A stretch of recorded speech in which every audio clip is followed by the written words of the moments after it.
Hey, what's going on, guys? Phil here with podcast 215. Today's guest, well, those know him from his chin or the, Rock of Gibraltar or, the foundation that is Australia. The origin stories of how the island came out of the sea is because of this guy right here. Just call me Ash. How are you doing, sir? Not too bad, man. Just woke up. I woke up like I was telling you. I got the time zones wrong because you guys come off daylight, and then I went on it, and then this is meant to be midnight. It's 1 a.m. and we'll go till we're finished. So Dedication. I'm ready. I appreciate it. Yeah. So I have coffee. You don't. I don't feel like that's fair, but I don't need coffee right now. I need to sleep in 2 hours. So I don't need to be pumped and hyped up. I need to be going to bed. So yeah. Oh man. So I don't think I've ever asked you, where the heck did that call sign come from? What is that?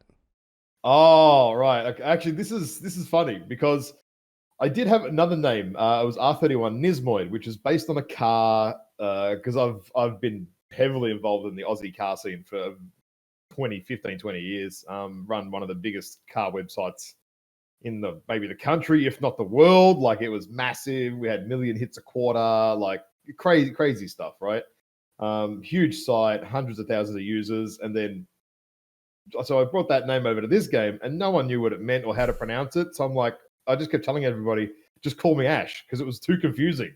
Yeah. And then so I made it that, and now people still don't get that it's still a play on my name and words. So I just fucking whatever. I was gonna say, is it bad that the majority of my knowledge of Australia is from the cartoon movie Down Under? Like, is that bad? Rescuers Down Under. That's like my knowledge of like Australia. Like that's it. Well, I mean, that's it.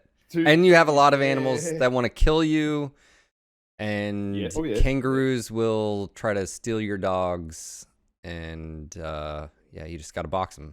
Just square up. I mean, to be fair, at the end of the day, my education of Canada before I went there was Terraton Phillip. So I think that's I'm going to go with that's fair, right? That's fair. That's fair. We like our Canadian brethren up north, yeah.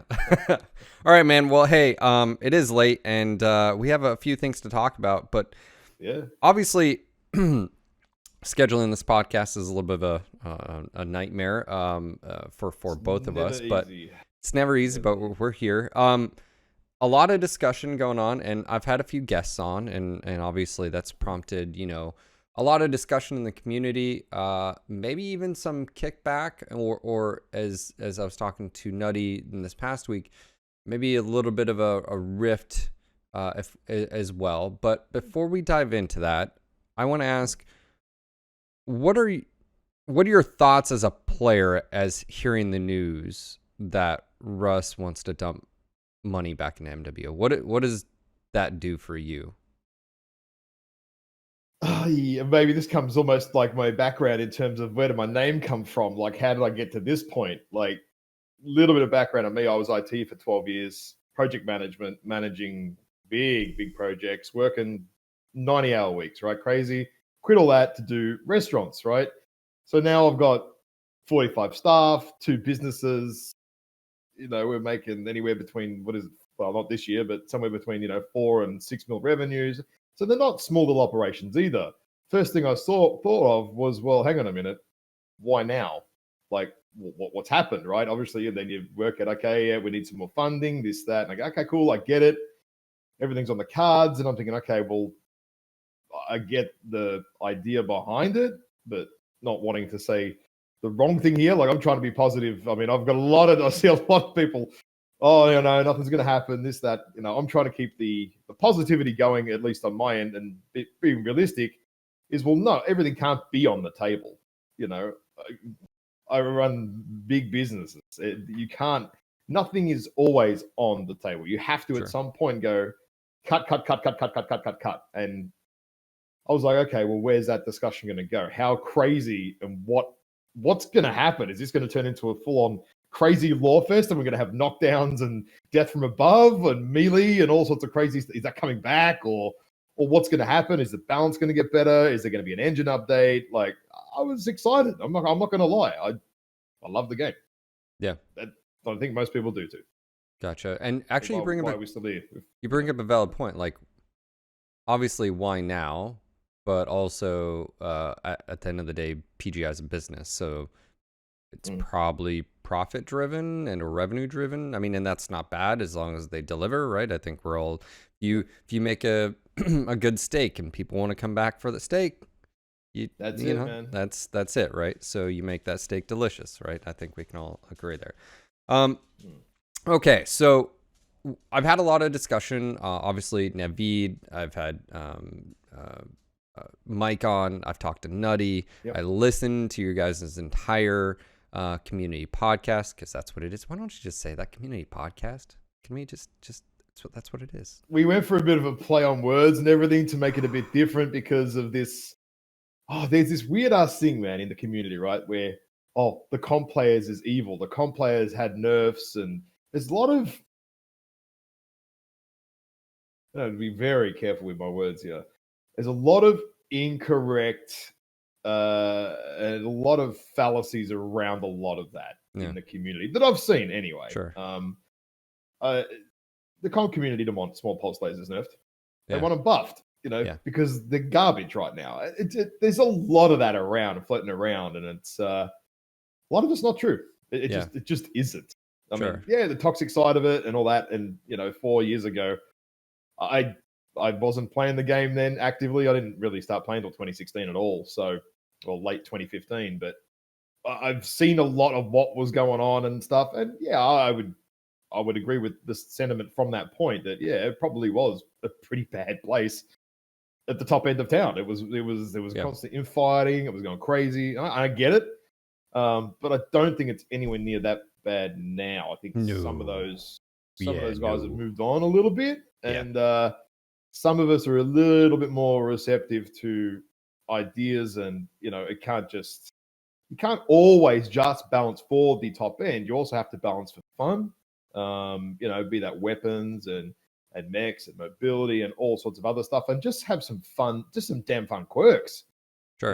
And make mechs fun, and that's what playing is about for me, at least. Anyway, like having some fun.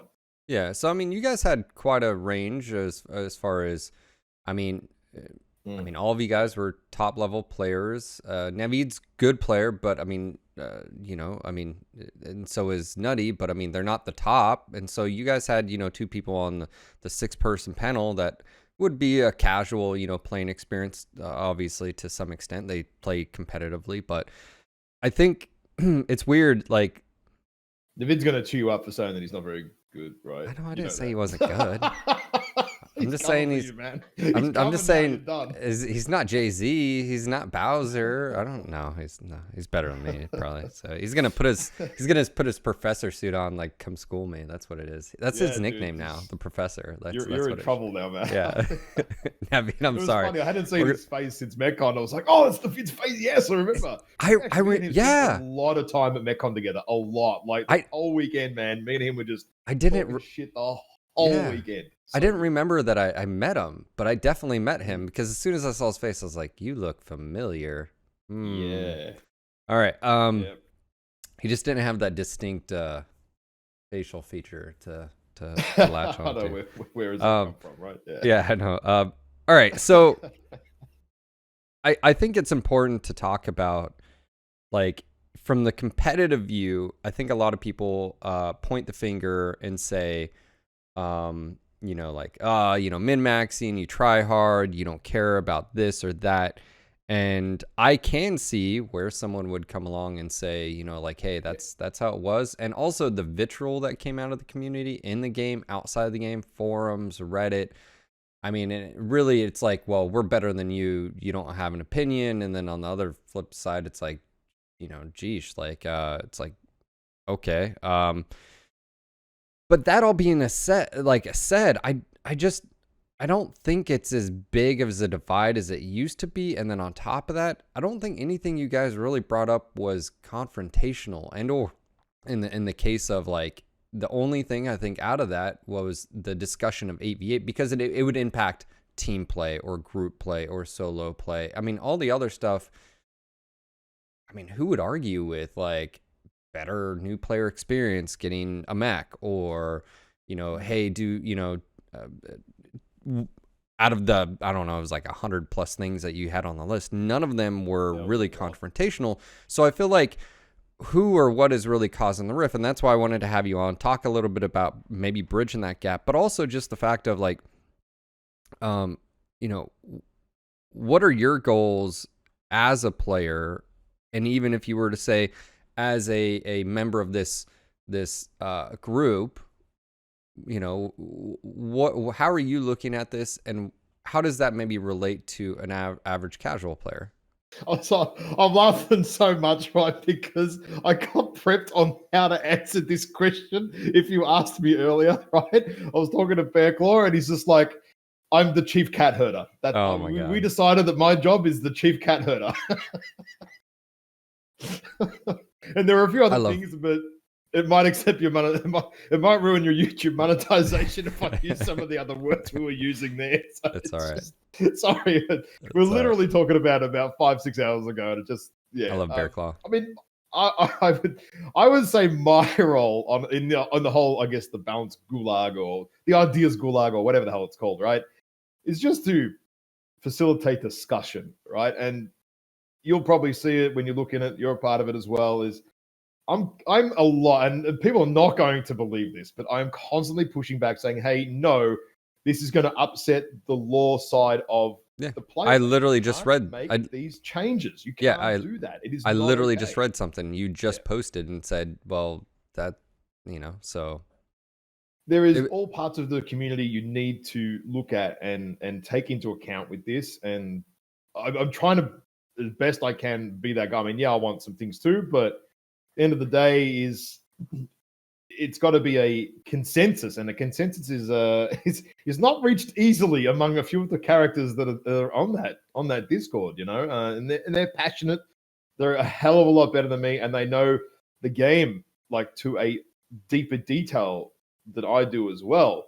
But at the end of the day, getting them to talk to each other and not kill each other is a challenge in itself. So I guess that's kind of what I see, what I'm trying to do, and we'll probably do a few more like live chats and on the comp channels and stuff like that. I mean, yeah, it's on the comp channel. It's not comp driven. It's just a section of the community that's just trying to get something done, and I guess get unanimous agreement, or at least a consensus is probably the better word there.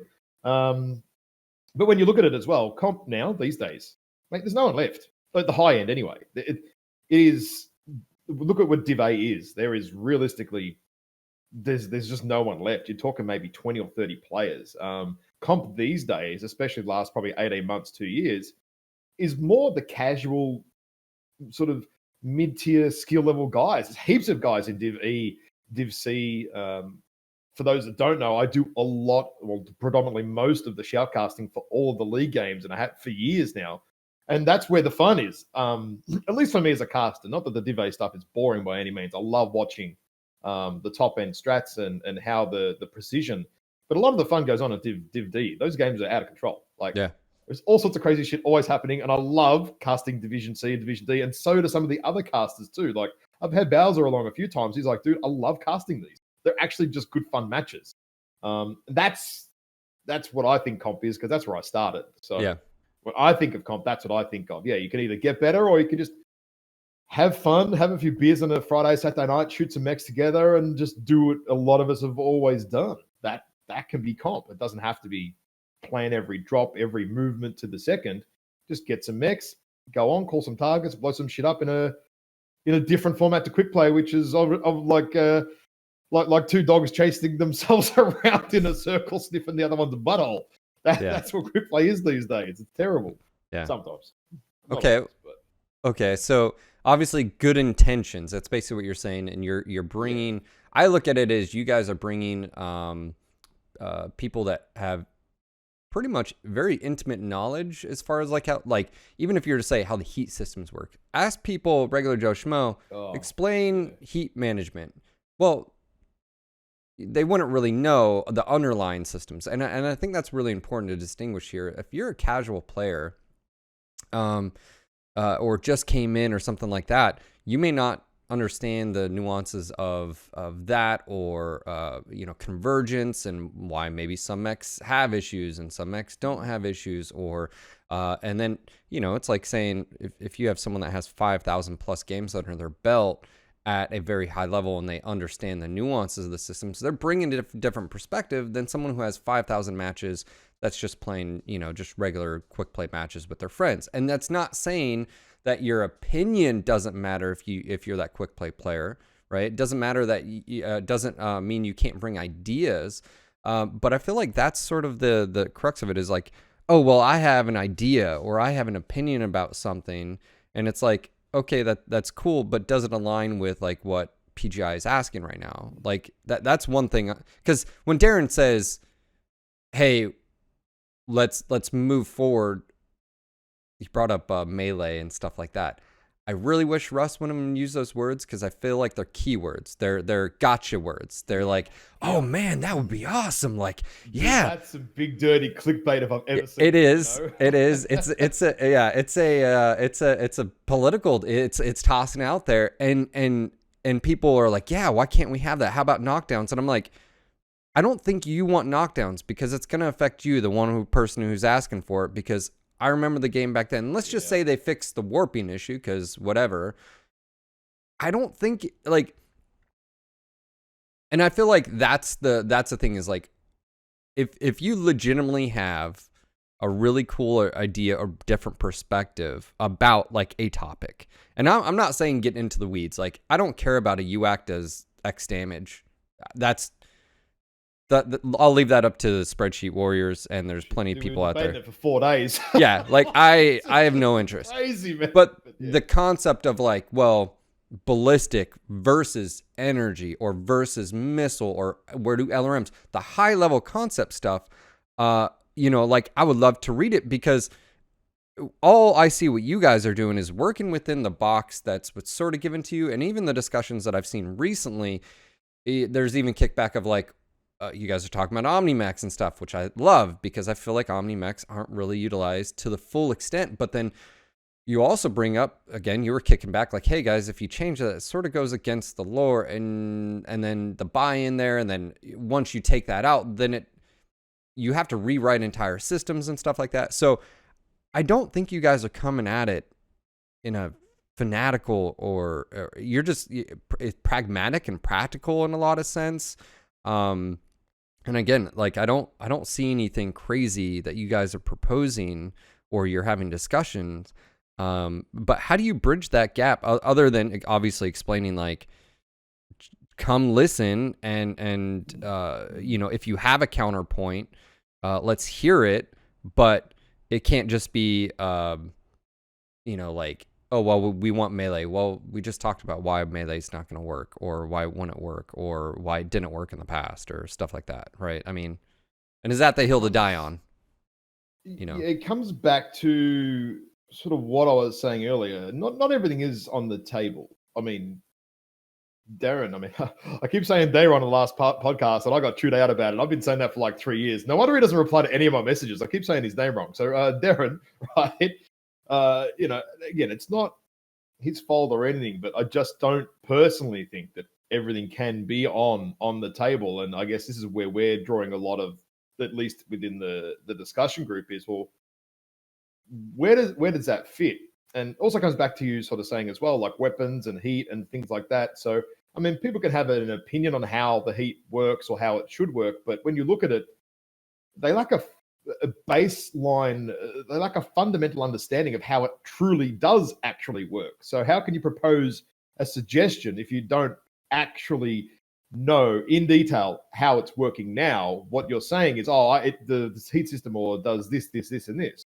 Well, no, it doesn't. That's just not true. So there is a lot of suggestions that I've seen around the place based on incorrect, an incorrect start point. You know what I mean? You can't say that sea level is 500 meters higher than it actually is. You've got to find that relative term of reference, and work off that. And there's a lot of misinformation. And again, Sure. Come back, give us the wiki, please. Yeah. I'll keep saying that. Give players access to the wiki. Like, a knowledgeable 10, 15 person panel. And a lot of this stuff could actually be documented. I mean, I know Navid spent something like 6 or 8 hours just this week alone in private lobbies, just purely testing out value XML tweaks for weapons to get what felt good. And it's not necessarily about what looks good on paper, right? What might look good on paper in a spreadsheet in maths is great, but how's it feel in game? Like UAC jam chance has been something we're talking about for ages. You know, a longer jam duration. That would send me that'd send me around the twist. Truly, it would. If there was longer jam duration when a weapon jammed, UAC's UAC's bursting would be, they'd be more burst, right? I get it. But if you're jammed for 10 or 15 seconds, it's maddening. You're going to end up breaking your keyboard because of it. So there's a feel part of the game too. There's a feel part. Like, I think feel is very important to a lot of things. How does it feel? What do you feel like it's doing? Should it work like this or shouldn't it work like this? There's even talk about redoing like the streaks mechanics, turning them more into a LRM, ATM, kind of a hybrid style of mechanic. Because right now, you get, 4 streak sixes. You can basically kill a light mech in one shot. And doesn't require any aim, and you can do it at 450 meters. Should that actually happen in the game or not? Is it fun or isn't it fun? And that fun is a very broad term for a lot of people. Yeah. So it's. Well, let's go dive into a few topics, and I think that's only fair. You said you only returned a few years ago, but you've seen, I would say, I think me and Mike used the correct term, the unfunning, if you will, and you brought up fun, and I'm glad you did, because there is something about, you can balance something, and it may look good on spreadsheet. Let's say, engines are out of whack, standard XL LFEs. It needs to be a little bit more penalty for losing a side torso. Well, let's introduce a heat spike. I mean, I can maybe see where that, I can see where that's proposed, right? But then the end result is not fun for everyone. So, from a balance standpoint, I understand. And I'm glad Bowser also pointed out. He said it's a balancing mechanism, which I'm glad, because I was sitting there going, but I understand where he's coming from. But one thing to be said is stuff like that. Let's go back in time a bit here. There's choices. There's choices. You need sometimes, and game is about, not all games, but some games are about choices. You make a choice for this, you have a benefit from it, or you have a negative effect from it because that's your choice. I think that's what makes a deep game. Choices. Sure. I think what's tough as far as engines, before we dive in, is I feel like what's tough is if it would have been from the start, you would have had the 3 different type of engines or even more, and said, they all, you tie in some type of survivability aspect of a standard, and maybe you don't have side torso death with IS XLs, but you have these negative effects that occur. If you would have just started with all of those on the table and said, we need to actually balance these out, I feel like the game would be in a better place, because we all understand there is trade-offs. Oh, well, you can't do dual heavy Gauss or heavy Gauss. Yeah, but you can do other builds. The imbalance between IS and Clan, I can understand the issues there. I can, but if it came on at the end of the life cycle of MWO, if you will, at this point, a year, however long ago, a year and a half, almost 2 years ago, and no one's liked it, no one ever liked it, no one asked for it. So it's that's one example I would say is the unfunning. But let's take a moment back in time. The skill tree, I asked Mike what he would do, and he said he would just, right now, he would remove it, revert back to the old system, and then deal with the repercussions. I want your opinion, not the panel's opinion. I want your opinion on this, Ash. What would you do and why? It's come up in some of your past podcasts, and I think one of them was actually something, we spoke about as a group, but I was like, dude, you expect everyone to reskill all their mechs again? Out of my 350, 400 something mechs that I have, there are still some of them that sit there invalid to this day because I just cannot be stuffed skilling them out. I just can't be bothered. It takes too damn long. And this is someone who has spent 8, 9, 10,000 hours in the game. I can't be stuffed skilling shitty mechs that I know are just no good at anything because they've got nothing to offer. So yeah, if you do rip it all out, you just literally just rip it out from the PowerPoint.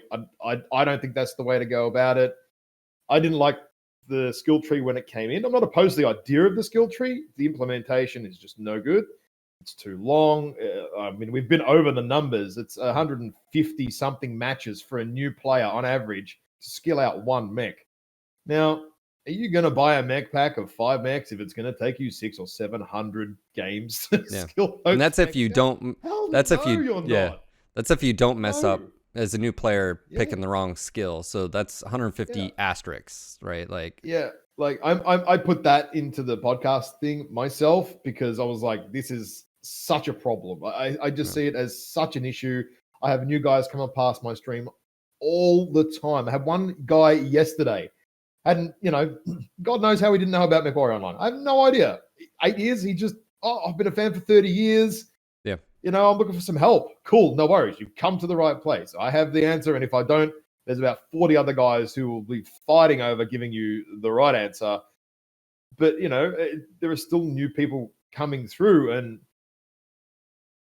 I feel sorry for them, man. Yeah. Like having to deal with the skill tree and the length of the grind in it. I mean, PGI acknowledged indirectly that there was a problem with it when they did buff the rewards. It was a 20 or 30% buff to mech XP and stuff like that. I think it was maybe 2 years ago or something. There was not necessarily a mission, but an acknowledgement that, hey, the grind is really long. We need to fix this. And even that increase in rewards hasn't felt like it really lowered it at all. Sure. I mean, it did. On paper it did, but did it to the player? And again, it comes back to feel and fun. Man, 0.7% of a node. I can't measure that. I can't feel that in game. Yeah. What would you do? 5%, 10%, what would you do?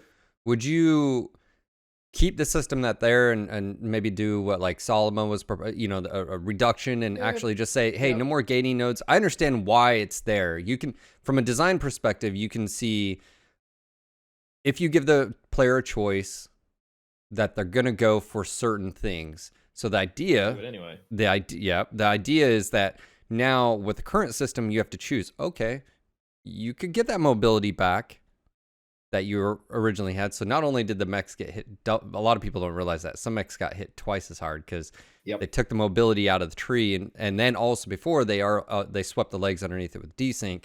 Some mechs got good and or better agility than others. But would you? Is that what you do? Like, I'm just saying, like, theoretically. You'd say you'd stay in the system, but do you see any other systems out there in other games or anything that you'd be like, oh, this would be really cool? Like, why don't they just do that? I come back to what's going to happen, what's not going to happen. There's nothing that I've seen in other games that would easily transport into MWO, and that I think that's again, it's got to be about quick and easy wins. I'm sure we'll get to the engine discussion maybe at some point down the track, and MPG and David were going at it for about 3 hours on MPG stream today. It was actually good to watch. Like, I mean, they've both got really valid points from each side of the coin. And I was just sitting at work, just watching it go down. I didn't really type too much. I'm just like, "Ooh, this is good. This is some spicy stuff today," and in a good way. They're not being rude about it, just discussing it. And but I would just trim down the nodes because I feel like at that point there would be a way such that you could code it so that you've already skilled a mech or gained access to certain nodes, and you trim it down.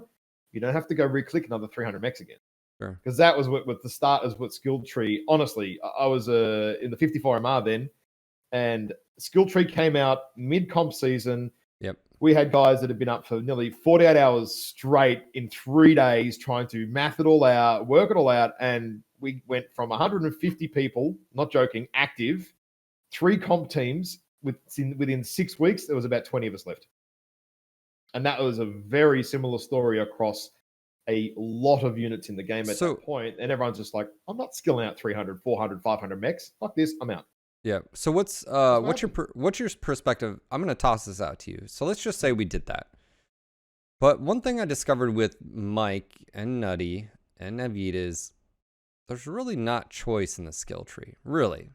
Like you can screw about. There isn't. There's no offset. So let's be real here. Then why not just make the nodes that they open up automatically, and then no clicking. You will master, like you get a good match. Hey, you just unlocked the 2 whatever nodes, and I'm not saying I'm saying even if you reduce it. Yeah.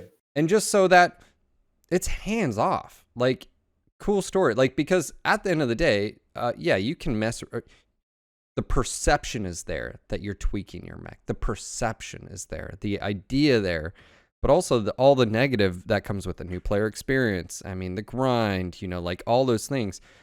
Why not just make it so like each tree is unique to that mech and chassis?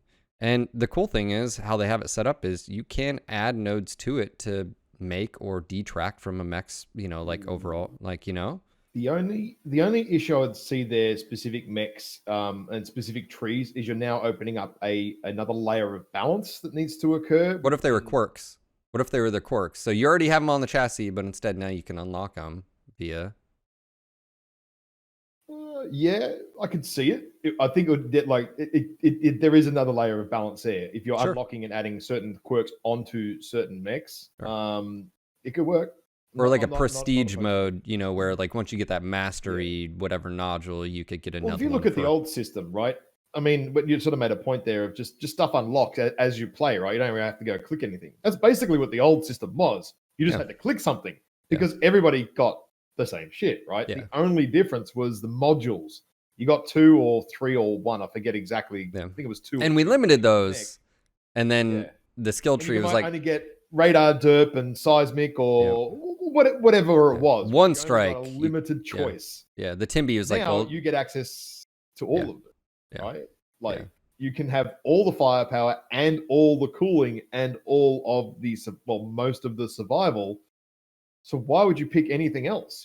Jump jet tree for 99 out of 100 mechs is absolutely useless. Yeah. Sensor tree, a lot of it again is mostly useless. The radar derp function in it is actually kind of broken because you only need 2 nodes, and you break lock instantly because target decay it gets overridden by radar derp automatically. There's things that just don't work in it, so there's no point getting a lot of things. I mean, a lot of players don't know these either. These, you get the target decay. Oh, it increases my target lock by 2 seconds or whatever. Well, no, radar derp instantly overrides it, just cancels the lock whether you've got 2 or 20 nodes. Doesn't matter. Still, it just hard cuts you.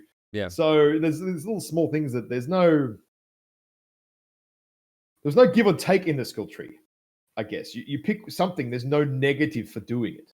Sure. If you want more firepower, you can get more armor. Oh, and you can get more cooling all at once. Hey, guess what I'm going to pick? 90% of trees are basically the max firepower you can get, and then you just pick either cooling or survival around it, and operations, a couple of airstrikes or UAVs or some cool shots. That's it. I mean, you can do some. I mean, it's not always like that. I've got to mech the heavy Gauss Victor. You don't need all the heat, right? Because heavy Gauss. So I actually have almost the entire jump jet tree in that thing maxed. And then you just fly around like a medium mech all game. It's ridiculous. Yeah. But again, they're pretty rare that a mech like that is. You can actually take a different route or choice in the skill tree compared to what you would do for probably 95 to 99% of the others. Yeah. I mean, there's some special little nuances here and there, I guess, but a lot of it just doesn't matter. Yeah. Okay. So you're a proponent of basically sort of what the panel was saying anyways, which is work within the means, reduce the system, get rid of the gating in the nodes. Let's make it fun and easy and understandable. And that's a lot of where it sort of comes from. Like what, without, again, I'm still waiting to see, we're meant to be getting a forum post today, right? About what's coming and all that. Maybe. So, yeah, I don't know. A lot of people asked me about that last night while I was streaming. I'm telling you, there's a lot of people waiting for this post today If it doesn't go up, I'll tell you, someone's gonna have some people knocking on his door, going, "Where's the forum post?" He's to be fair, I think he's doing a great job. I mean, this is let's be honest here. Yeah, obviously I'm biased because he's on my podcast, right? I'm not paid to have him on, but I feel like it's a good community thing to where, yeah, like I get it. I have a good platform here. We have a good community, and now I'm able to do what I've always wanted NG Engine to be able to do, which is talk to individuals like you, not have to worry about anything. I can say whatever I want. But that all being said, I think he's actually doing a fantastic job. Like, regardless of how you feel about NG Engine, the past, whatever, There's no way you can't be, right? Like, think about it. What is it? Active players. I mean, Russ says there's 40,000. I mean, that doesn't translate to when there's 14,000 people playing the game every month. So there's a bit of again, I guess the players, and that's one thing too, right? Is you get some stats like, there's 40,000 people logging in every month or whatever. Okay, cool. But why are only 14,000 of them playing more than 10 games? Yeah. Like, if I'm seeing, I'm not joking. I was streaming earlier. I saw these same names for about 5 hours, right? I'm not buying this 40,000 people rolling in. So, if there's a bit more detail around the numbers and all that sort of stuff, I think it would help people to understand where and what they come from too. Sure. And you look at how much work he's got to do, man. Like, it'd be like me asking, I'm doing 3,500, 4,000 customers a week, right? Ask them all for feedback, right? Yeah. Mate, my feedback box would be overflowing. I'm sure of it. And where do you start? How do you collate all that stuff, man? Yeah. Like, that's why you'd hire someone to do that. How do you know whether one guy's come every day to your shop to dine and he's spending $1 million? Does his opinion matter more than the guy who just comes to drink a couple of beers and doesn't like the piss you're serving up this week? Like, who's more important? How do you decide? I don't envy the man's job. It's not going to be easy. But you're in that case, you're Russ, and that's why you would hire someone to do exactly just that. I mean, really, absolutely. Right? Make it someone else's problem. I'd be the same, man. Right? Yeah. Hey, dude, this is some other guy's problem. He can do it. Yeah, but so I'm looking for. Yeah, it's going to be interesting for sure. So let's dive into. I want to ask you questions and talk about stuff that hasn't been asked. What are we missing? And when obviously the discussion of like group queue and stuff, that's my concern. Like, of course, we'll have some Reddit detractors like, I thought you said you weren't for 12v12, or I thought you said you weren't for 8v8. I'm for the discussion of, are you missing something? What makes you so sure you're right? And I feel like a lot of people, when they dig in their heels, like, I can understand when Jay-Z says, from a matchmaker and finding matches, going to 8v8 is better for the system. Totally. It's analytical. There's no opinion there. It's numbers. I can understand that. But what I can't get aboard with is 8v8 is funner. I can't, because that's subjective, right? And funner for who? You? Is that, now are we talking about group play or are we talking about solo? Because right now we have solo and groups together. So if you go down to 8v8, how does that look? Well, you got 4-man groups and stuff. So like, who's this? That's where I have a problem when discussing certain topics. And that's like, I would say the number one is, it's been the hottest one, I reckon, by far. Right. Because like, it's like, and it's probably the biggest one too, really. And what do you do with it? Yeah, well, and that's what I'm saying is like, what are we missing? What hasn't been talked about? Do you have a different perspective on it that no one else has brought, like, or do you have a, like, I had this thought as far as that? Because that's my main concern. I want to come at it from all different angles, and my opinion doesn't matter. Like, I like, if you ask me on my stream, that's one thing I'll tell you, but like in the collective whole, I'm just one person in the community. So like, I just want to make sure that the every perspective is heard, not just, the comp podcast or whatever, like not just some casual that wants melee, in this. Let's really dissect it. What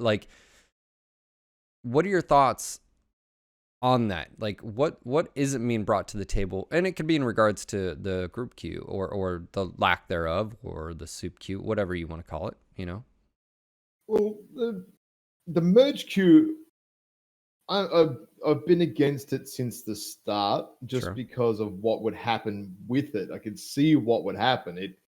it would turn the queue into, for want of a better word, a little bit more of a shit show than it already was. I've been doing a lot of solo dropping actually the last probably 3 or 4 weeks, just to get a general feel of how bad is it now.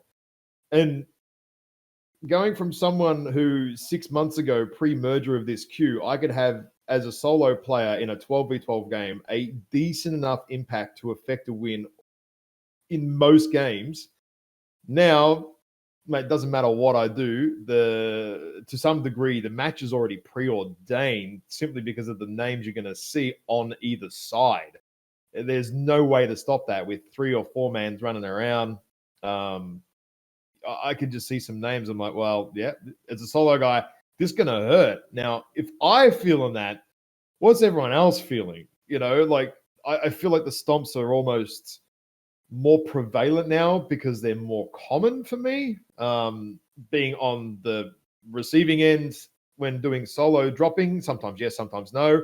I think I went like 10-3 today, actually, while streaming. And then all of a sudden, I was like, oh shit, it's 11-9. You know, like you just get on a mass loss streak because, again, there's a whole bunch of higher skill 3 or 4 mans running around on the other team, or maybe not even higher skill, just higher average skill compared to what you get on your team, because the matchmaker can't work it out now. There's no way to balance groups. There's just, unless you've got 50,000 people playing at once, man, it's not possible. It's just, there's just not, the skill gap in this game is too big. Well, I think we can all agree. The population that's so small. Yeah, I think we can all agree solo should always be solo. I mean, we knew that back then. That being said, let's just say PGI starts making decisions, we start getting patches. Would they even be able to just flip the switch back to group queue? Like anyways, and just have, I mean, they would need population boost, it seemed right? to happen pretty fast last time, so I'm going to say yes. It's going to be too hard. Maybe it's not one button in a server room somewhere, but I mean, we went from AV8 group queue to merged queue, and don't forget the AV8 group queue was being tested for data, and then suddenly it was soup queue. Like it felt like it was a week, like it was already. So it was either the group queue was, and put my little, I've got a tinfoil hat down here. Put the tinfoil hat on. A test. It was. Yeah. It was either a test, and it was just, you know, giving us some data and whatever. But really, we've already kind of got the change ready to go, and we're going to do it anyway. But we're just going to see what happens with this, just for our own interest sake, and maybe some data gathering or not. But merge queue came around pretty fast. It didn't seem to. It was discussed, bang, deployed. There you go. Probably one of the quickest things I've seen PGI do. Actually, like it was pretty quick. Like they acted on it very fast. For be that a good or a bad thing, that's one of the most hotly debated topics I think in the game right now. Gotcha. That skill tree. So I mean, that being said, what do we do then? Where do we go from here? Like as far as groups, queue, man, I don't know. I don't think there's an answer that's going to work and satisfy everybody. Because like let's just say a solution that's going to satisfy everybody or make everybody happy. And no matter what you do, you are going to have a section of the community or sections of it diametrically opposed to what you have gone and done. Sure, it's unavoidable. Let's say solo right now. Let's say we go back to solo. I mean, would it be crazy to say leave it as is if it's not broke? I mean, is 12v12 in solo broke? I would say before you put 12 in solo. Okay, so I think we can. If there's no groups there, I don't care. Okay, yeah, I agree. Like I liked the fact, and it's funny because going back to like I remember watching like Proton. It's early, whatever. Protein, EMP protein. I remember Proton being like, it's funny because you'd see him pull some crazy stuff out. He'd have an epic match, and I've had those matches, right? Because it's chaos in a 12v12 environment where the right team damage, team did absorb this much, but they did this much, but then you were able to position, and you can create some really amazing things. And it does happen even right now, but it's very rare. I will say that. I pulled off some carries like nothing in the Yes. old 12v12. Yes. Some And epic plays. And I That remember, don't happen now. yeah, and I remember arguing to him, and I said, the system is working as intended. That you're expected to carry and expected to pull your weight, like you're expected to do it. That being said, okay, well, let's go to groups now. Now you flip the switch. If we know population is an issue in group, or at least as it was for 12v12s, why not just acknowledge that and do 4-man groups? Like, is there any problem with just saying, hey, you want to drop? It's going to make the matchmaker super easy. We don't have to worry about 2, 3 opt-in and all that. That's my issue with opt-in, is if you build a system that relies on 1 to an odd number of things, what happens when that's not there? Because you have to look at the 40,000 player, or what he said in one day was 10,000. We'll put that 10,000 players in a 24-hour period, and when are they on? And obviously there's gaps between oceanic time, right? And you know that more than everybody else in the world. You talk to any oceanic player, they're going to go, oh, Lordy, talk to me about population and wait time, you know? The first thing pops in my head when it's talked about opt-in is I see red flags of going, you know, like, you already have population issues. Now you're going to rely on solos. How about, could you just take that out? And that's why, like, why not just make it like, hey, it's a 4-man group. I mean, tonnage is one thing. I mean, you could argue just do weight class, do whatever, but just 4-mans. Like, you have to, me, you, and 2 other people have to enter the group queue and go.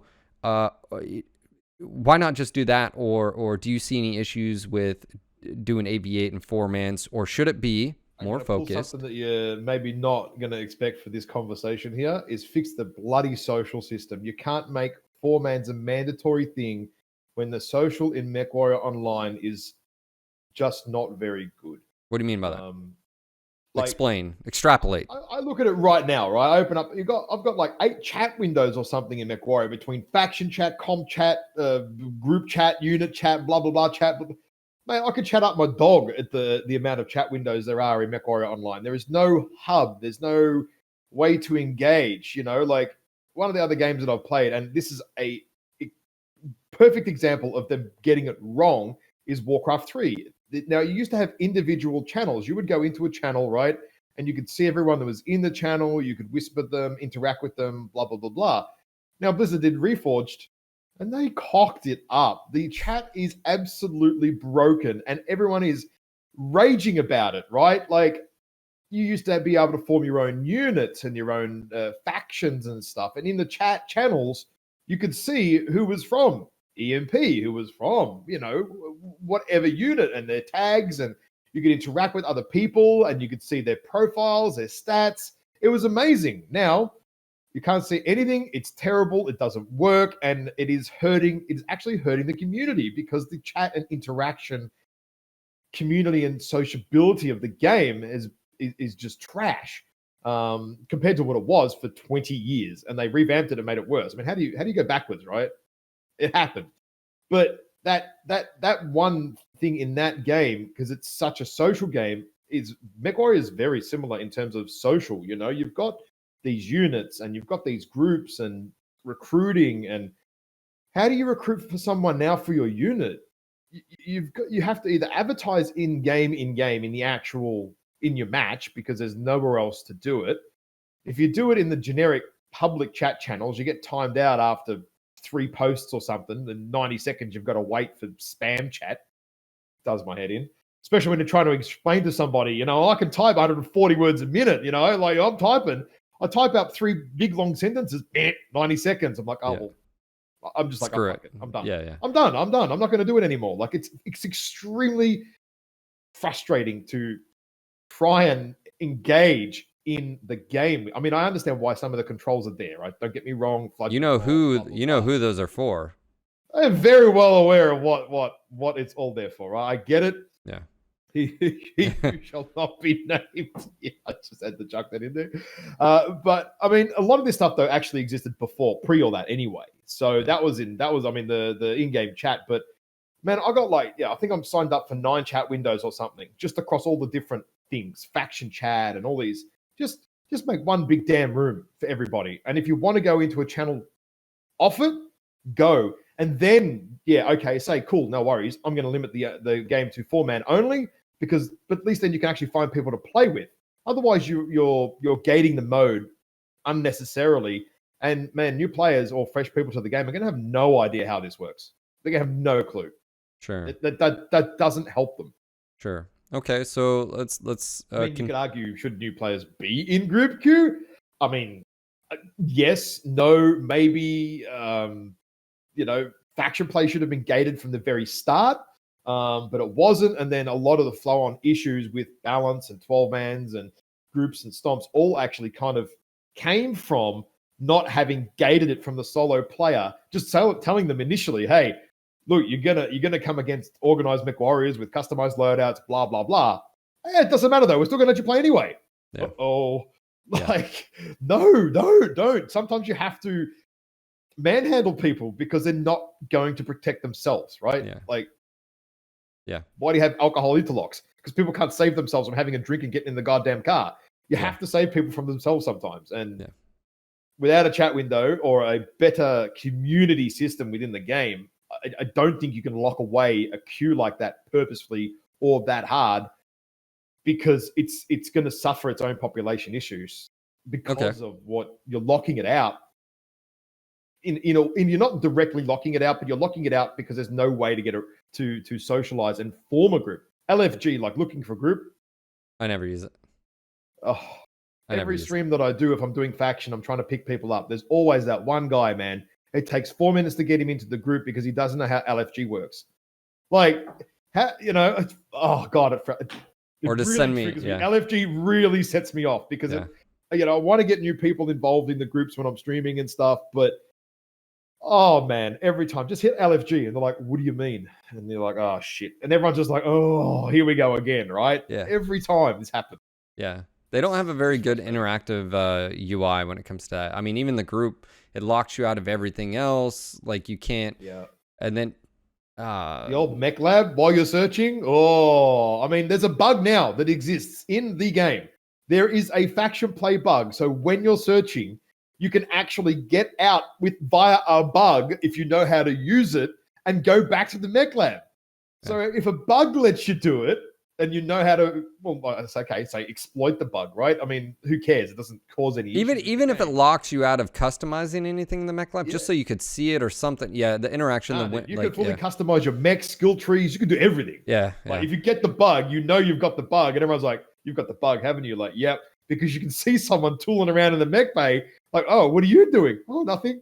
You know, like if faction play is going to take you 10 minutes to find a game, and sometimes it does, but you can gain access to the mech lab via basically a little bug/exploit or whatever. Why can't every player do that? Well, why isn't it a feature? UI. It should be a feature. That's actually one thing when Russ says improvements to the engine or whatever. I do wonder if they could improve the obviously UI, but also scalability too. I mean, 1440p, the scaling starts to get little that's what I've been running, but it starts to get a little weird. And then I can't imagine if you're running 4K or whatever. But let's 1440. Well, 1440. I don't really. Doesn't no things start like the mech lab starts moving. You know what I'm saying? Like the actual stuff starts shrinking like in that direction. It doesn't scale. It doesn't scale to the entire window. I can't honestly. I can't say I've noticed it to a point that it bothers me. When you go, well, imagine going to 4K though. I've seen the game at 4K, and you can't even read the text. Like that's another issue. Okay. It's text doesn't scale. So like that's my point being. Yeah. Yeah. So let's talk. I did notice that, but yeah, for me, I don't care. Okay, sell me on 8v8 outside of just matchmaker, or don't. What is your opinion? Group. I think me and you have collectively decided for the entire game. Solo should be 12v12 and just leave it as is. It was working just fine. Go for it. I'm happy to entertain the idea of 8v8 solo too. And I only say that because Oceanic, man, the amount of times, and I have done it so many times before, where I'll be playing the game, blah, blah, blah, streaming. I played 5 games, less than 5 games in an hour, right? Because the search time is 10 minutes. But that's population. So what I'm saying is we're right? acting on the idea that like population numbers might uptick. Like, would your guys come back because of all these changes? Some of them would, right? We'll put it this way, right? When the average population was back to 30,000, double what we have now, playing 10 games or more a month, I was still waiting 10 minutes, man. Well, So you guys are screwed. All right, never mind. We'll just cut you guys. Dude, Oceanic is a big problem. Like, and Oceanic is not a couple of hundred players. It's it's matchmaking for all the other guys that are all still playing at the same time, right? So I'm guilty. US. I uncheck your outside guys' of Peak, box. man, it's painful. I uncheck your box. I'm sorry. I'm just gonna let you know. I do it. I don't like, because like the issue I have is like, and I see this European servers sometimes. You'll get a match where I'll get in and I'll have 130 ping, and so will 20 other players, but there will be 2 that are European, and you're like, where did that happen? Like, we call it spot the Aussie, right? It's like you'll have one dude on it, right? One dude's got 40 ping, everyone else got 300. How did Matchmaker decide this? Well, we're gonna throw this guy a bone today because he's had a rough day. But okay, so we're talking about group 8v8 or 12v12, and I guess more importantly, yeah, I'm gonna step back. What would make 12v12 work currently in Group Q? If we had groups going back, and you let's just say you just did the regular 2 to 12 man groups again. Why does so many people consider it doesn't work? Navi pointed out maps. Some of the maps are way too small, so it creates that. They are. They actually are. Yeah. You don't run into the same issues on some of the bigger ones. Could you make it work? Or, was it working in just the game, the population dwindled to where it wasn't, and you just sort of noticed issues? Like, what is it? I'm not a fan, personally. Me, 12v12 groups, nah. Like, solo queue's a bit more headless, right? It doesn't matter so much. But 12v12 for groups is... Look, it was fun, man. I dropped a lot of 12-man groups, right? Like, and just running around with dumb shit. Like, all of us just running 12 live PPCs or something. It's just supremely stupid stuff, right? And you can have a laugh in it, but I don't want to say you can exert too much power, because I'm the exception to the rule here, right? A lot of groups couldn't. Like, I used to drop with Nutty when he was running a lot of 12-mans and stuff, because it was hilarious, like in the Mechwarrior Friday nights and blah, blah, blah, that they do, and everyone's drinking some beers, talking some shit, and we'd get our faces punched all the time, even as a 12-man, because everyone's just running around drunk as shit, just talking garbage and not really paying attention to what's going on. But I think 8v8 plays out better when you've got 2 groups of 4, and the old Group Q never got games when it was 12v12 anyway. I mean, that was also part and parcel because you had 2 or a 3 or a 4-man or a 5 or a 6-man, and then how do you try and mathematically make that all fit? So if you do lock it down to 4-man only, well, hell, it makes it really easy, right? 4-4-4 or 4-4, 8-8, 12-12. I just think the game is more... you have... I've seen a lot of sort of people say, well, okay, in 12v12, if you lose one mech, it doesn't matter. It doesn't necessarily, but I mean, you lose 2 mechs, the snowstorm, the avalanche, has already started. So, yeah, sometimes you can pull it back from 3 or 4 mechs down, but again, a lot of those games they're exceptions to the rule, right? They're not the norm. And it would take an exceptionally good group to be able to do that. The 99% of games, that's not going to happen with the players that you have in those games. So stop worrying about the exception and worry about what normally happens in most of these games.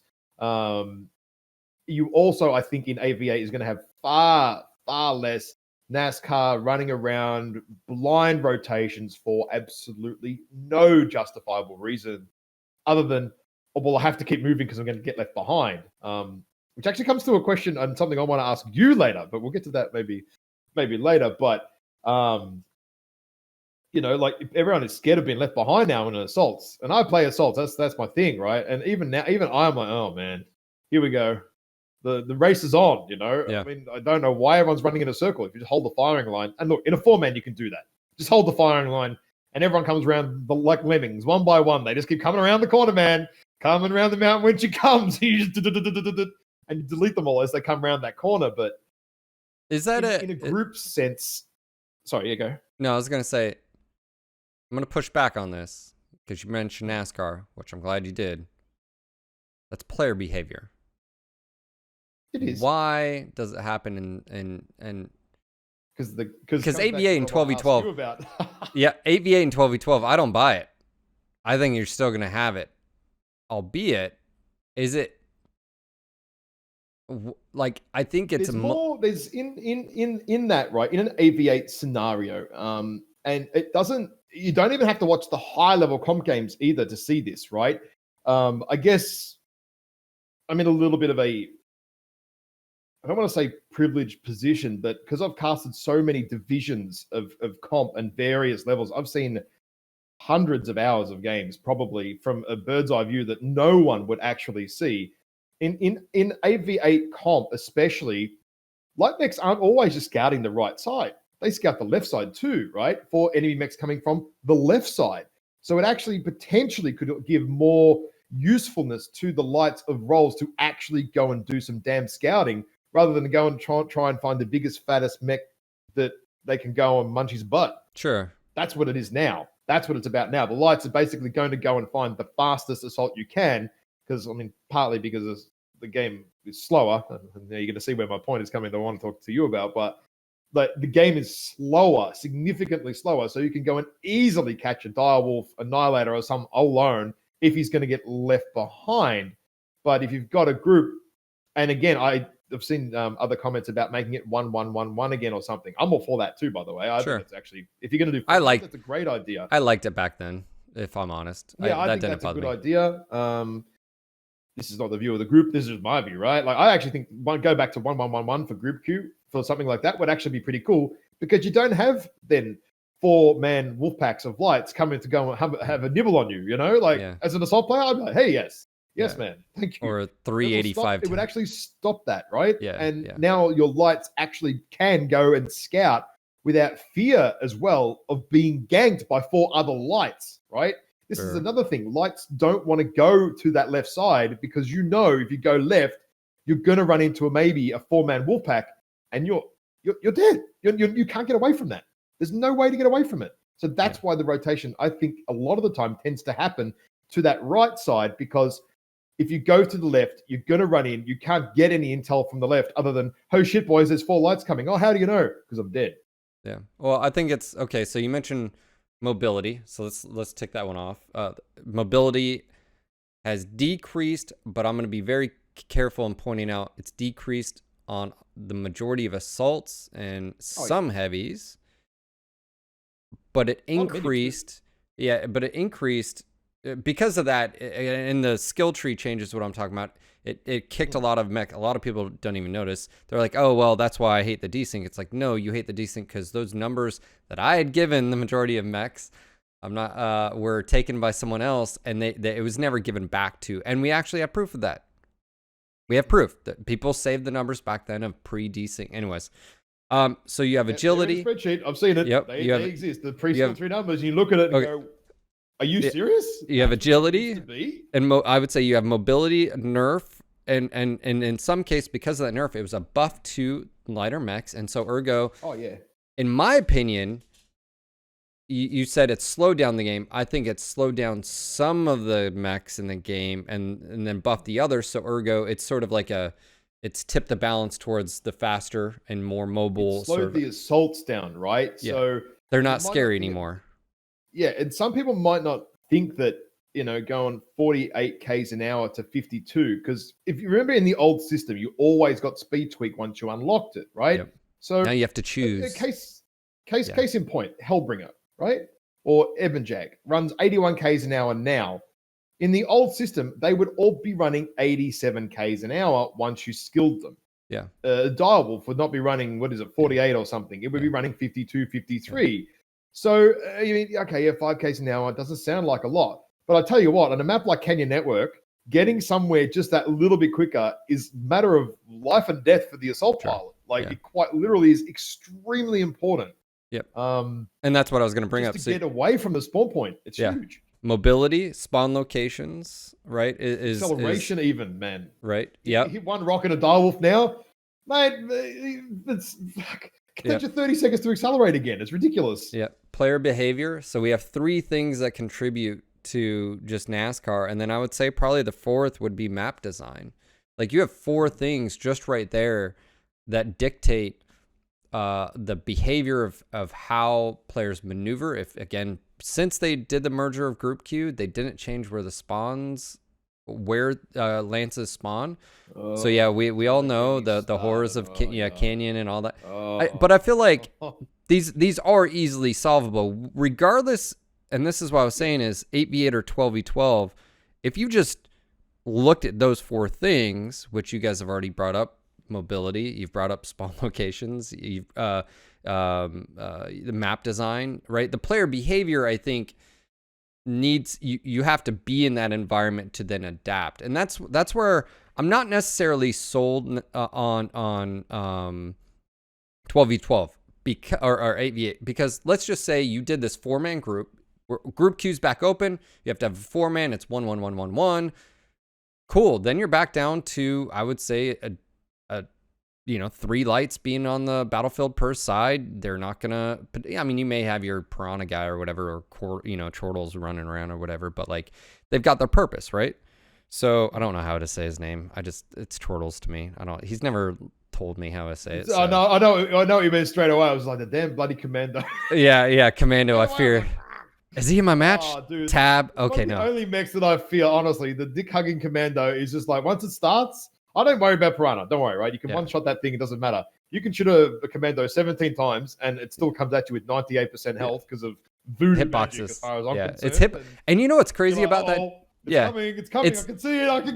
It's not armor quirks. It actually has structure quirks. So that means just hitting it and it gets into the whole rescale stuff of how important scale is. And someone's like, why are these so small? You shouldn't be. And I'm like, no, you're thinking at it incorrectly. Why are mechs so big that you can't aim down? The other way. It's reversed. Small, like it's big. It's counterintuitive because you think, oh, well, no, those are actually the correct size. Everything else needs to come down, and gameplay and stuff like that. So like, the only thing that I'm always going to come back to with 8v8 is the games are matched faster for Group Q, and that is pure selfish, oceanic. Group Q was dead for 3 whole years, mate. For us, 3 years. As soon as it came back with 8v8, we were getting games in oceanic, and that never, ever, ever happened since like 2017 or something. Like, so are you truly insane? Even if you're looking at this selfishly, I don't think there's anything wrong with that. You're saying that the window of time that oceanic players are on, if you keep it 12v12, even if you do 4-man groups, the problem is you could have 1 match there, or you could technically have 2 matches going on, like basically at the same time.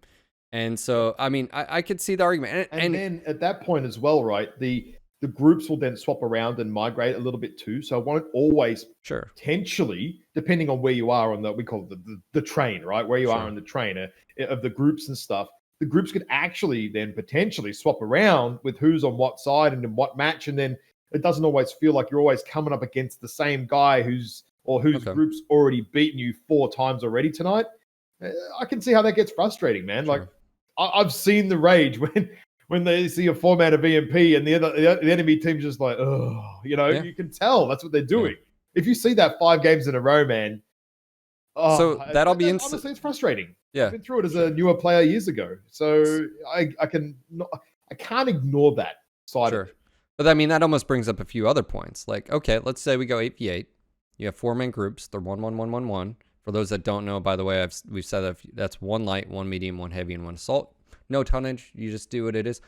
Gone would be. Doesn't matter. Do whatever you want with the tonnage then, because you've got your class restrictions. I think it brings up other parts though, like PSR. You should have a group PSR then. Like, how does that work? How do you gate someone from running into EMP multiple times in a row? And then the question is, you've created a group setting. Okay, it's going to be a little bit more competitive just because of the matches, not because of like try hard mode, but just your actions have more significance because you're down from, absolutely. right? Because what is that? It'd be like statistically you're 12.5% of each fight, right? I mean, it's something along the lines. Whereas if you're in the current 12, I don't even know the math on that. It'd be less, like 9 something or whatever. Like, so if you lose a mech, it is more impactful. But you're losing the souls. It could potentially be significantly more impactful, right? Because you've now lost all the armor and so all manner of things. What would be the argument against 4-mans in the 8v8 scenario? Because if we already recognize, would it be even crazier to say 2-mans? It comes back to the whole Fun part? Playing with your friends. Yeah. Well, not just the playing with your friends. I mean, you're playing with a friend, right? I would prefer to play personally with 3 or 4 mates. You know, if there's a bunch of us, you know, I'm streaming or we're just having just a shit talk or whatever. You know, we can run if you're running constant 2-man groups on a Discord, you'd have 10 channels, right? With 2 in it, right? Just reminds me of the old TeamSpeak days. It's just a pain in the ass, right? Yeah. Whereas if you're doing 4s, you could have 2 groups of 4 and just have them in 2 channels. So then, I mean, again, that doesn't justify why necessarily, but it's just a simplicity and fun thing, right? Like you can all play together. Like Vex and I, EMP, like normally me and him, he and I play when he's at work, right? Like, and I, you know, because 2 a.m. in the morning, whatever, he's on night shift, so we play together, and then 1 or 2 other guys might log on as well, just for a couple of games here or there. I mean, to say that the casual kind of just float in and float out, and I'm just thinking from a casual perspective at the moment, you just wanted to come in, drop a couple of games with your mate for an hour, and then go away, or 2 other mates like, oh, hey, I'm playing, you want to come play a couple of games? Oh, would you? Why don't I come play 2 games with you? 3 would games you? Okay, so in this scenario, 12v12, 4-man groups, 1-1-1. Would you advocate or go against the idea of, oh, well, it's group queue, we should be able to do 2 through 8-man groups? Look, I would love to do 8-man because it's fun. It's good while you're streaming. Everyone's having a good shit talk. But at the end of the day, it's not good for the other side. So balance, basically, you're saying from fairness, fairness and balance. You know, it's. I mean, get 8 guys all running AC20s, man. I'll tell you what, it's brutal. Like, you're going to be 8-0 most of the time. If you get the right map, you're gonna get 8-0 because with a semi disorganized group. I feel even like back in 12-man groups, I remember the decision that was made was when I was on my honeymoon, because I specifically remember I was like, oh, this isn't going to be good. Because, and I think a lot of people are like, you take away my ability to have large groups, I'm not playing the game. I'd say, well, sorry, your experience of, because you may not notice the imbalance that occurs maybe right then and there, 4 years ago, 6 years actually ago. But now we're feeling the repercussions after a year or two, because if you give the ability for players like yourself, and actually you weren't always running around 12s because tonnage-wise it was very restrictive, but let's just say you ran around a 6 or 8 or whatever, you would never lose unless early on you did have groups that were doing the same thing. You could fight it out. But again, really the fight was between the groups, not the smaller, stuff. Yeah. So you have to be willing to sacrifice. Basically, you're always, quite frankly, always bitching about matchmaker and, oh, we shouldn't be fighting these guys. Well, that's what you're sacrificing if you want more people to be able to play with. You're sacrificing that's going to happen. But sometimes that's all there is online at the time in the queue, right? Sure.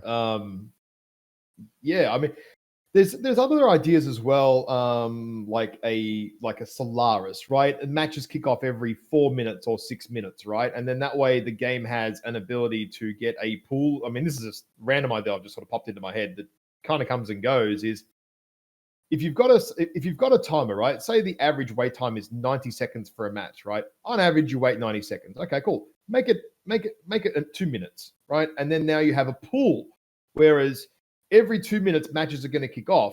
And if there's 40 players in the queue or in the pool, Matchmaker's going to have a lot of an easier time making a decent match, as long as it's doing some secondary balancing, because I'm 99% sure that does not happen now. When I see 5 or 6 Div A comp players on one team, group or no group, and then I just see names I've never seen before in cadets. Oh man. Yeah. Well, that brings that brings up a good There's point. more that could be done there. Yeah, that brings up a good point with the PSR system where groups, and then like there should be a secondary check, not even a system. It should just be like, oh, you've got two groups of EMP here. They should never be on the same side, or like they're never, yeah, exactly. Yeah, and or like you've got a 4-man that you're never gonna.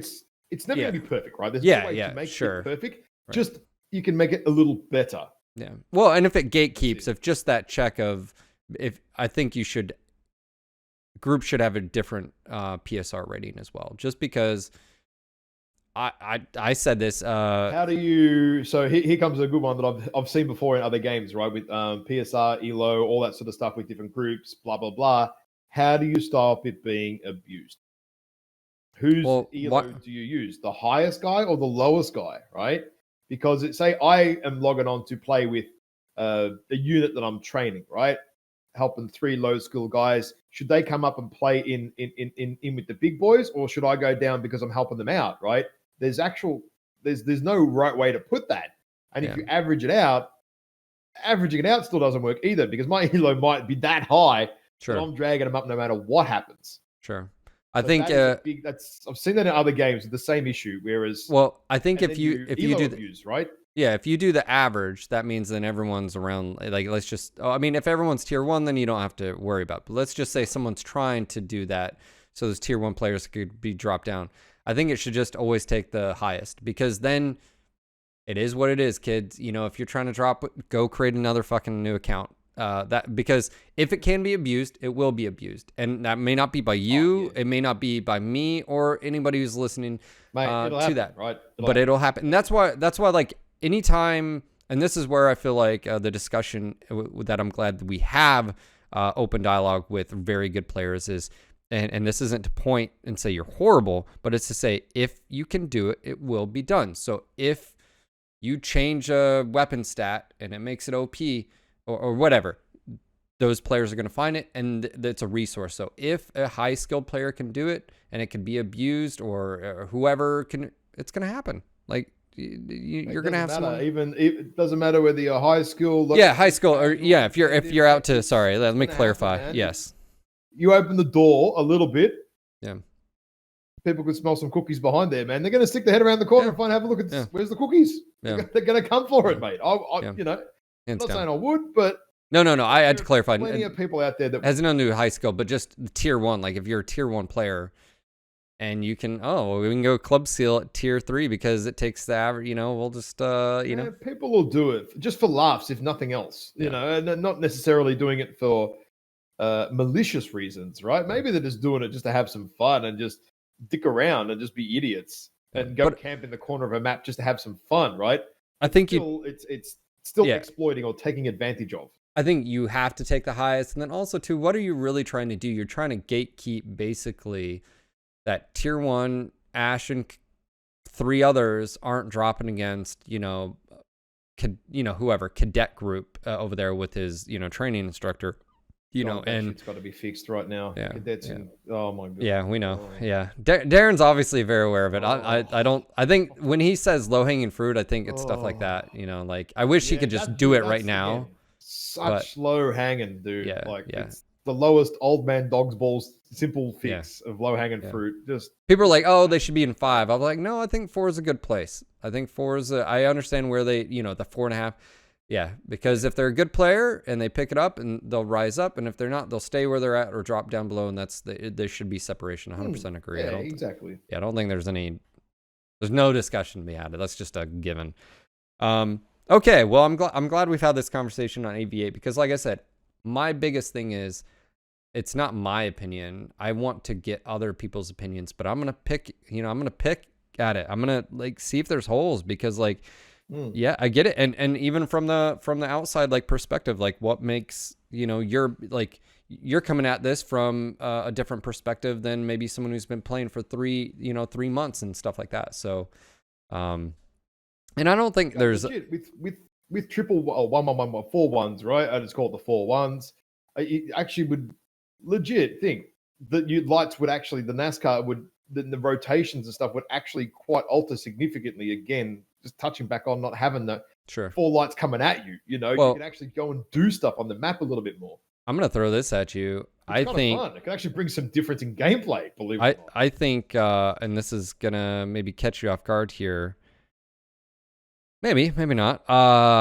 Yeah, I think mobility across the board needs to be fixed, of course. Scale would dramatically help, but I also feel like even if you didn't do that right now in the current state of things, I think you have to be very careful because of the mobility nerfs that have happened and predominantly to the high. I think it was the reverse way of thinking about it. I think it's sort of like that counterintuitive, like, oh, well, they're too OP, so let's buff or nerf, and then, we've buffed mediums and heavies too much in the game. And some of that is with quirks. I'll be open. Like, I wanted to de-quirk a lot of stuff because I saw the power creep going towards, well, now, yeah, of course, a dual heavy Goss, whatever, can delete a mech. But more often than not, assaults just get left. Assaults should be something you as a teammate want to keep in the fight. And then on top of that, they should be able to, like, impact what's going on. And I feel like what happened was, instead of addressing the real issue, which was scale, obviously I used quirks to try to compensate, and then we never got adjustments for 2+ years.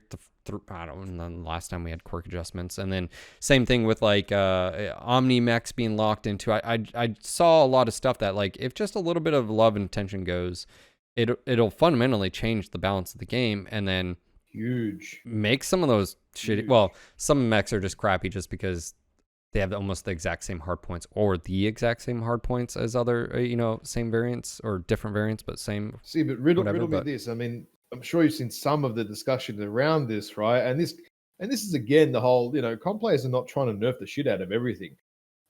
We are trying, and the few of us are like, well, hang on. So what is a crap chassis? Say out of all the Vapor Eagles, right? The hero's the worst of them all, right? It is atrocious because it's just not very good, right? So, well, how do you buff it to make it good? Give it better mobility and give it some more quirks or something, Like, if it is extremely underperforming. I mean, it's all unmounted weapons or whatever. In the Vapor Eagle, it's paper, right? So, you don't necessarily need to buff all of the Vapor Eagles. You just buff 1 or 2, the underperformers, and give them a little bit of flavor. The Locust 1V, I keep coming back to that one. So, it's so important. That one large pulse thing was You're welcome. the most annoying pest of a mech ever, right? I hated it. I have this PTSD from HPG Manifold. I still remember the game from like 4 years ago. I'm telling you, right? Really, really annoying as shit. He just kept picking. I can't hit the damn thing because it was just so mobile. Now, I can guarantee you I could delete it in one go every time because it's too slow.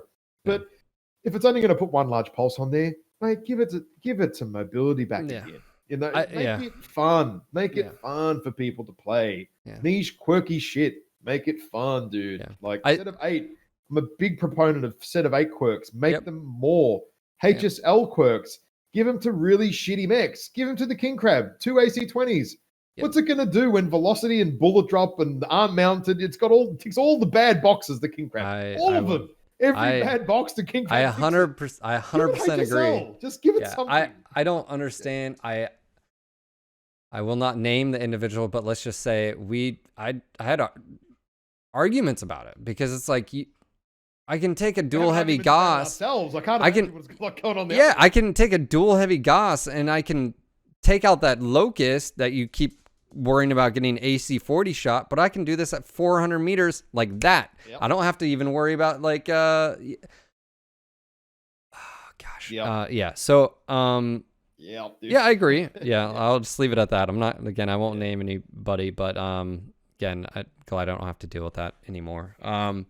So yeah, I think that comes back to in some ways, and I don't mean this disrespectfully to those at PGI making those decisions and choices, but it's a little bit of a totally different view of what is fun and what isn't, and what is game breaking and what isn't. Dual AC 40 on a King Crab is not. You know, like it's Yeah. just there's Well, no way it is. if you're a It's got super convergence lore, issues to deal with for a start, yeah. for God's sake. If you're God, convergence. But the issue I see is spreadsheets don't always tell the entire picture. they don't. And They do not. and maybe I would then argue, you know, because of that, if you sprinkle in a little bit of, well, this mech is supposed to do this or that, and that's where it's a really fine line between lore and gameplay. And then on top of that, I would toss out skill, like if they don't fundamentally understand. A lot of the lore can't be ignored. I mean, I know a lot of people want to throw it out to various degrees and for the betterment of the game, and I guess in some it gives us instances, flavor. it probably would, but I think it adds something to the game, and that's what BattleTech Universe is, right? I mean, yes, there's some things that shouldn't happen, and sure, you know, again, it comes back to knockdowns and all sorts of other stuff. It doesn't play well in an FPS. It might be a great idea. It might work in BattleTech, but man, FPS, that stuff is just rage-inducing, like mechanics and sure. changes. And yeah, just because it looks good on a spreadsheet, man, don't mean it translates to good, fun gameplay. I think we've pretty much covered. Did you have any questions for me? I don't know if that was the question. Oh, we came back to the whole speed of the game. Like, I know I've heard you a few times say that, you know, the game is not slower, blah, blah, blah, blah. I mean, for me, at least, from my point of view, it is significantly slower. It does come back to speed tweak and all these small little things that you would inherently have always received on your mech just from playing and leading and mastering the mech. You would get your acceleration, you'd get your speed tweak, you'd get your this, you'd get your that, your torso twisting. Now you don't get any of it. And like we said, you get the double whammy of skill, desync as well. It's like chop, chop. You've just hit it twice. I think for me, a lot of attention. Yeah, I think I see where you're coming from. I think it's sped up. And the reason I think that is because I think we're thinking of the same thing. I don't think you just see the corners, I guess. You don't see the effect on mediums and heavies as much. That percentage that I guess because of the pre-desync numbers they actually gave back, but then they nerfed the select assaults. Then you throw on top, I think, scale. I think I see what you're saying. The slow down because you don't. But I think a lot of those, and that's why like some people are like, I think desync was a failure. No, actually, desync it's great and it worked because the problem was the numbers previous, like the Locust might have 140 excel, right? Which behind the scenes might equate to 0.0, I don't know, whatever number it was not transferred over to the base stats, if you will. And then that's where the people, well, it was, or it wasn't. And then you also had to deduct what was on the skill tree to get that back. And again, that's where I hate that. I hate that the performance of the mech. Now you have to choose between the two. I think it's a backward system. Like again, going back to like ECM, I've said this, why is a piece of equipment being dictated by skill when it's very few? Yeah, anyways, I think in some ways though, I mean, you look at, you could, like the operations tree and stuff like that, that is comebacks to equipment effect, right? The more heat sinks you have, the more beneficial operations tree is. So, but if you don't know that, yeah, that's true. Well, it's not really explained because there's no wiki that anyone has any detail to populate it, right? Again, there's just the wiki's a bugbear of mine. But what I'm saying is, I think the game is sped up in the form of look at what lights and mediums and assaults really like. There are outliers that can push, and not all of them, are super tanky. Like even if you talk at the, I would say most IS heavies and stuff are overquirked. Same thing with mediums and some lights, if we're honest. But that doesn't stop the Vapor Eagle from doing Pop-Tart PPCs or ATMs and wrecking face. And those, you know what I'm saying? Like there are some mechs that are outliers that their damage is so high, but they're super squishy. But why are they outliers though? Why? Yeah. They're battle mechs. ATM Vapor Eagle so strong? They're battle mechs. That's first thing. Notice all the top performers on clan side, generally speaking, are battle mechs, not Omnimechs too. Generally speaking, some of the top ones. Deathstrike, Mark II. Yeah, I'm just saying. Hellbringer. Yeah, but the left torso. Summoner. Again. Yeah. Sorry, I have a dog running in here. He's going crazy. But Yeah. there's still, I mean, but again, right? Why are the Omnimechs strong? And you got to look at that Some, too, yes. right? Because some of them are quirked quite nicely to Yeah. give them roles and usefulness in certain areas. Yeah, we And again, tried. that brings flavor to the game, right? Yeah, Like, sure, we it tried. does. They were harder because, like, I remember quirking the summoner, and you give it an. Okay, let me back up for someone who doesn't know. If you quirk the summoner omnipod arm for ERPPC, the unfortunate thing is, and it's funny because Paul was against it being separate. He'd be like, "Oh, well, you'd have 2 different cooldowns," and I said, "Yeah, you would. So if you put a PPC in the PPCs, you know, it would be different than having it on your arm." And that would allow you to be specifically say, no, I want this one hard point to get this one bonus. And that was his argument. Funny enough, we got that in Mech 5. We got, you know, like with different skill level, the tier levels. You literally have an AC that's different from it, and then it's like it's so like decisions like that. So it was very difficult because of min-maxing, you had to be very, very careful with what you give. And that's actually where the set of 8 quirks sort of came about, which was, hey, yeah, stock may not be the best and we get it, but because of the nuances of min-maxing, and you have to be so damn careful, it was like the best of like, it was the best of both worlds, because like some things you can give. Also, stuff that wasn't really expanded upon was like the idea of information warfare, which is a thing. And I remember that damn PTS that we had that was going fantastic, but it was completely derailed by that weird laser lock-on mechanic. Remember that? Do you remember the whole? Nah. Okay, so it was a public test server. It was a few years ago. I really played the info PTS, to be honest. No. So it was where omnipods, you might have one that had like plus 100 sensor range or plus whatever to it, and there was other stuff in there. But the problem is it was this: you had to have a lock on the target, or your lasers were doing a significantly less amount of damage. The idea, which by the way was not done right, it was from Armored Warfare. The idea that, oh, you have a reconnaissance vehicle, it can laser a target, and then that gets like 10% more damage to the target, right? That's where the idea came from. Well, that's where the idea came from, but the execution was so bad that everything on that PTS was written off, and all the work that had gone into omnipods actually having more utility per omnipod got completely scrapped and wiped to the side. And that was an unfortunate thing that I was a part of, that it was like, yeah, but this is so good.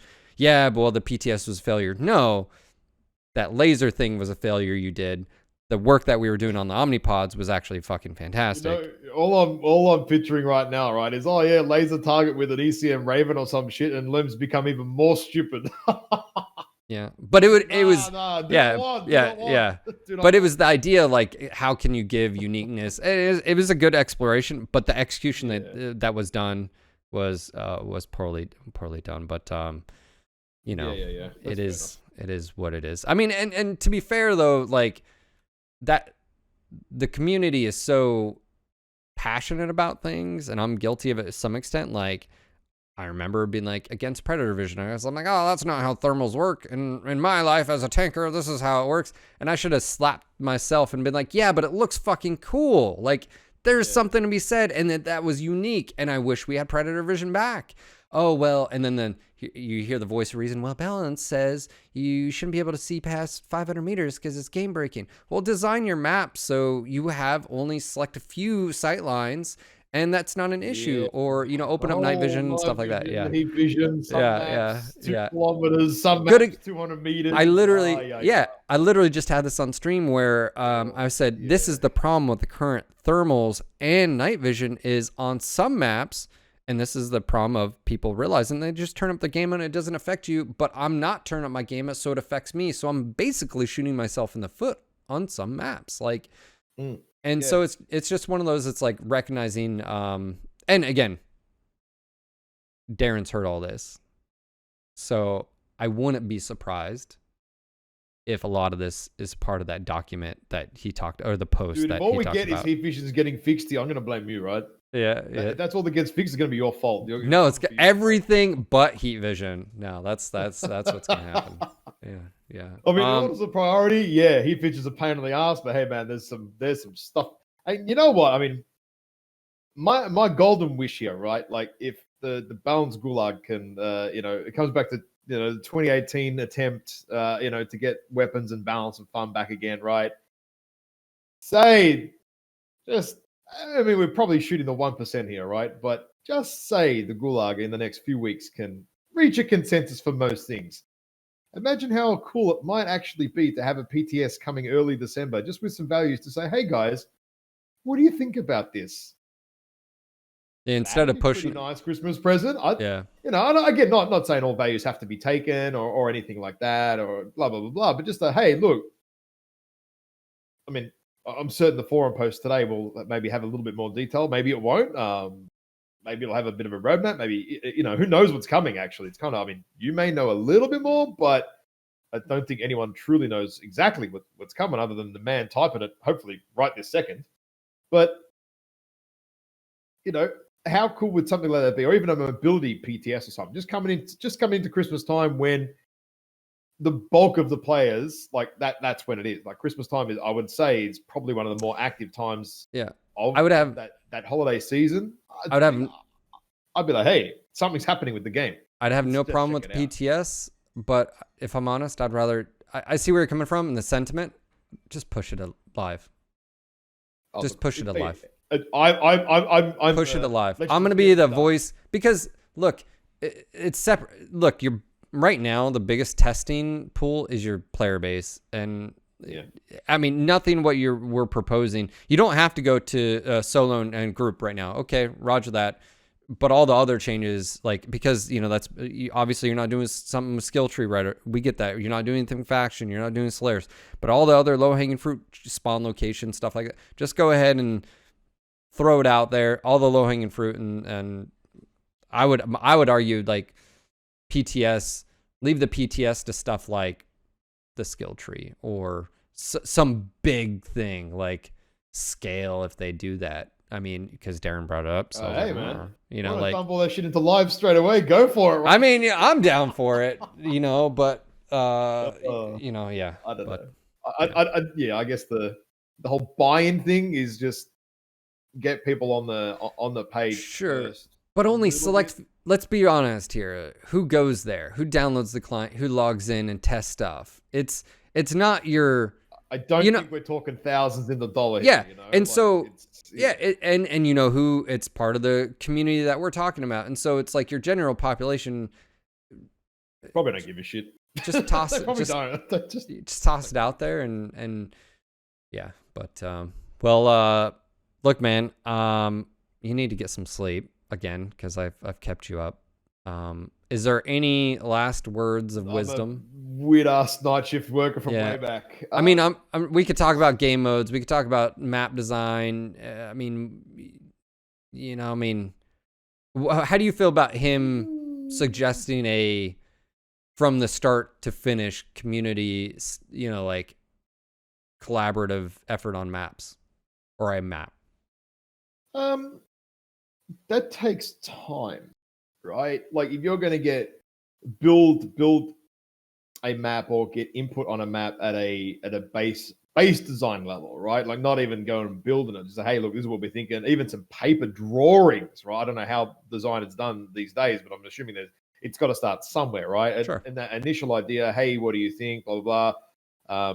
We've all praised Rubelite. It's generally a pretty good map. There's lots going on in it, lots of areas, and it is. Rubelite's a great map, Yeah, I don't think John's at PGI anymore. Well, there you go, right? Is that going to be a problem or not? And this is what it comes back to. I don't think a map is something that's going to be done in a week. It ain't going to be done in a month. Yeah, look, a new map or two would be sick. It'd be so good for the game, right? Like if it's good. But if the map's not good, well, you've just wasted all of your time. Yeah. And that's a big risk right now, I think. And that's what I was saying is like, that, right? and I'm glad Darren brought it up, is like the whole idea is like you have all these maps already there. Some of them, there are a few that, okay, that maybe a tweak here or there, but other than that, they're pretty okay. You know, like Rubelite, I think you could pretty much leave it, maybe a tweak here or there because of some hitboxes or whatever with the, you know, but what about Termline? You know, what about Crimson Strait? The hitboxing is interesting on a lot of maps. I mean, on Rubelite, I could probably find you 50 or 60 places in common areas where it happens, right? Is it really worth going and fixing it? Sure. Or, you know what I mean? But it could be if it's just replace that art asset because it's too complicated geometry, and just say, just get rid of it and then replace it with just something simple, just, you know, or something like that. Yeah, right. That if it's that side of it, I would just look at it as like, hey, there's 40 or 50 points on all maps, and I mean, just about every map I can think of has these spots where you can see through terrain or you can't. Is how much value is that really going to add overall? I mean, yes, it would improve the experience because I mean, shooting a wall is but like right, but it would improve your experience if you had important shit to do, right? Well, yeah, like Crimson Strait.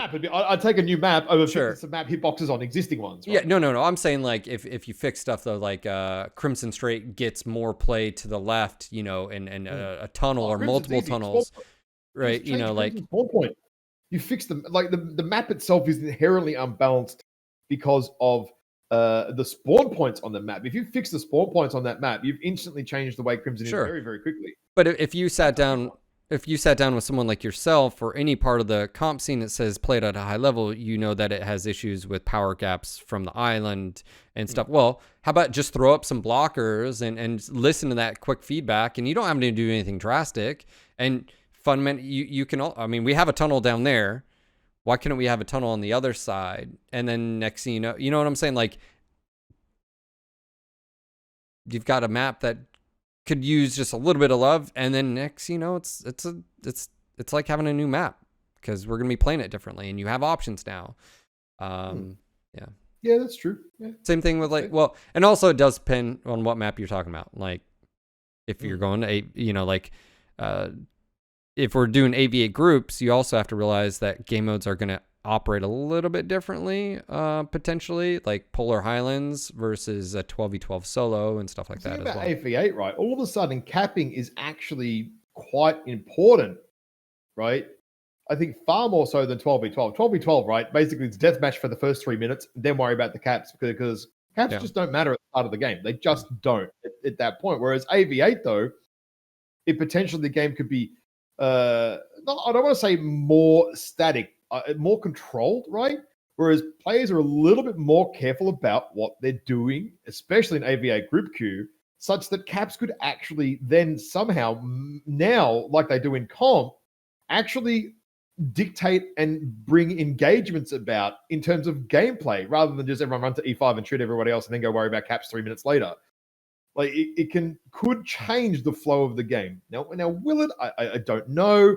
Well, I think AV8 would tie quite well into the competitive community, and I don't mean the elite. I mean the everybody that plays comp, right? Like even have a reference to it. Hey, come and you join Group Q. Would you like to learn more about the game? This is the most common competitive mode. There's leagues. Maybe have a link. I mean, whether PGI are willing to do that or not, I don't know. I think MW why not for the most part has sure gone above and beyond and proven themselves. I mean, we run really bloody good comps. We don't have any problems. We're very fair. The rules and it's all well organized. Sure. Kraz and Live do it, and all the ref team and all the shoutcasters do an amazing job for that. And people say, "Oh yeah, but comp doesn't matter. It's only 200 or 300 people."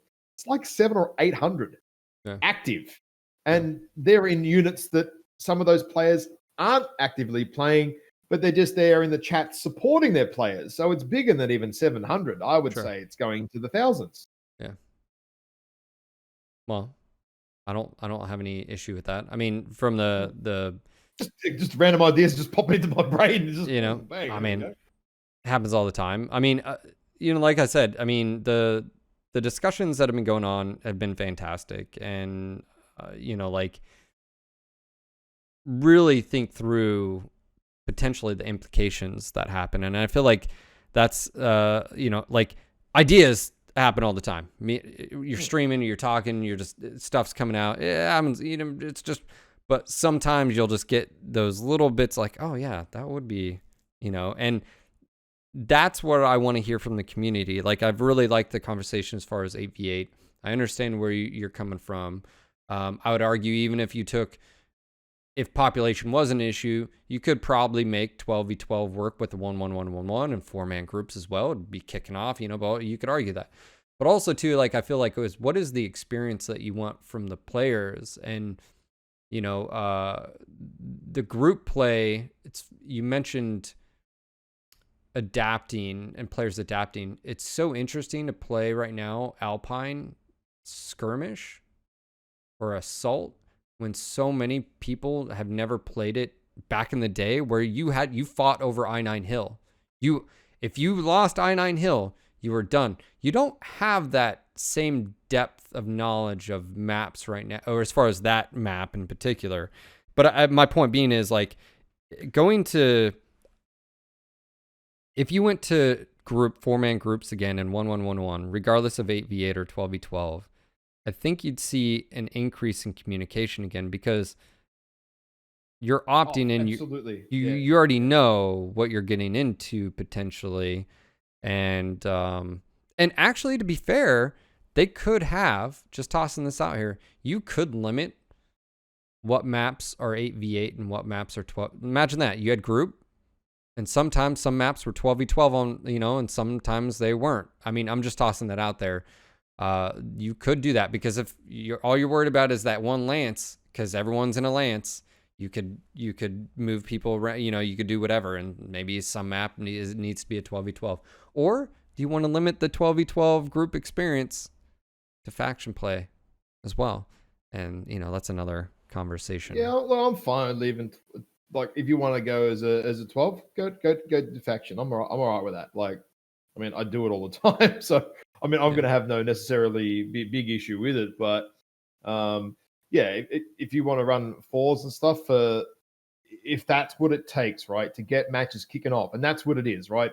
Quick play is quick play. You want to log in and you want to play games. Now, if that's either solo or group queue, you want games to be kicking off. And absolutely on the page with Jay-Z on this. We have spoken at length, hours about how long we all have to wait in Oceanic. When it was 12v12 group queue, it was non-existent. Again, just touching on that, for 3 years.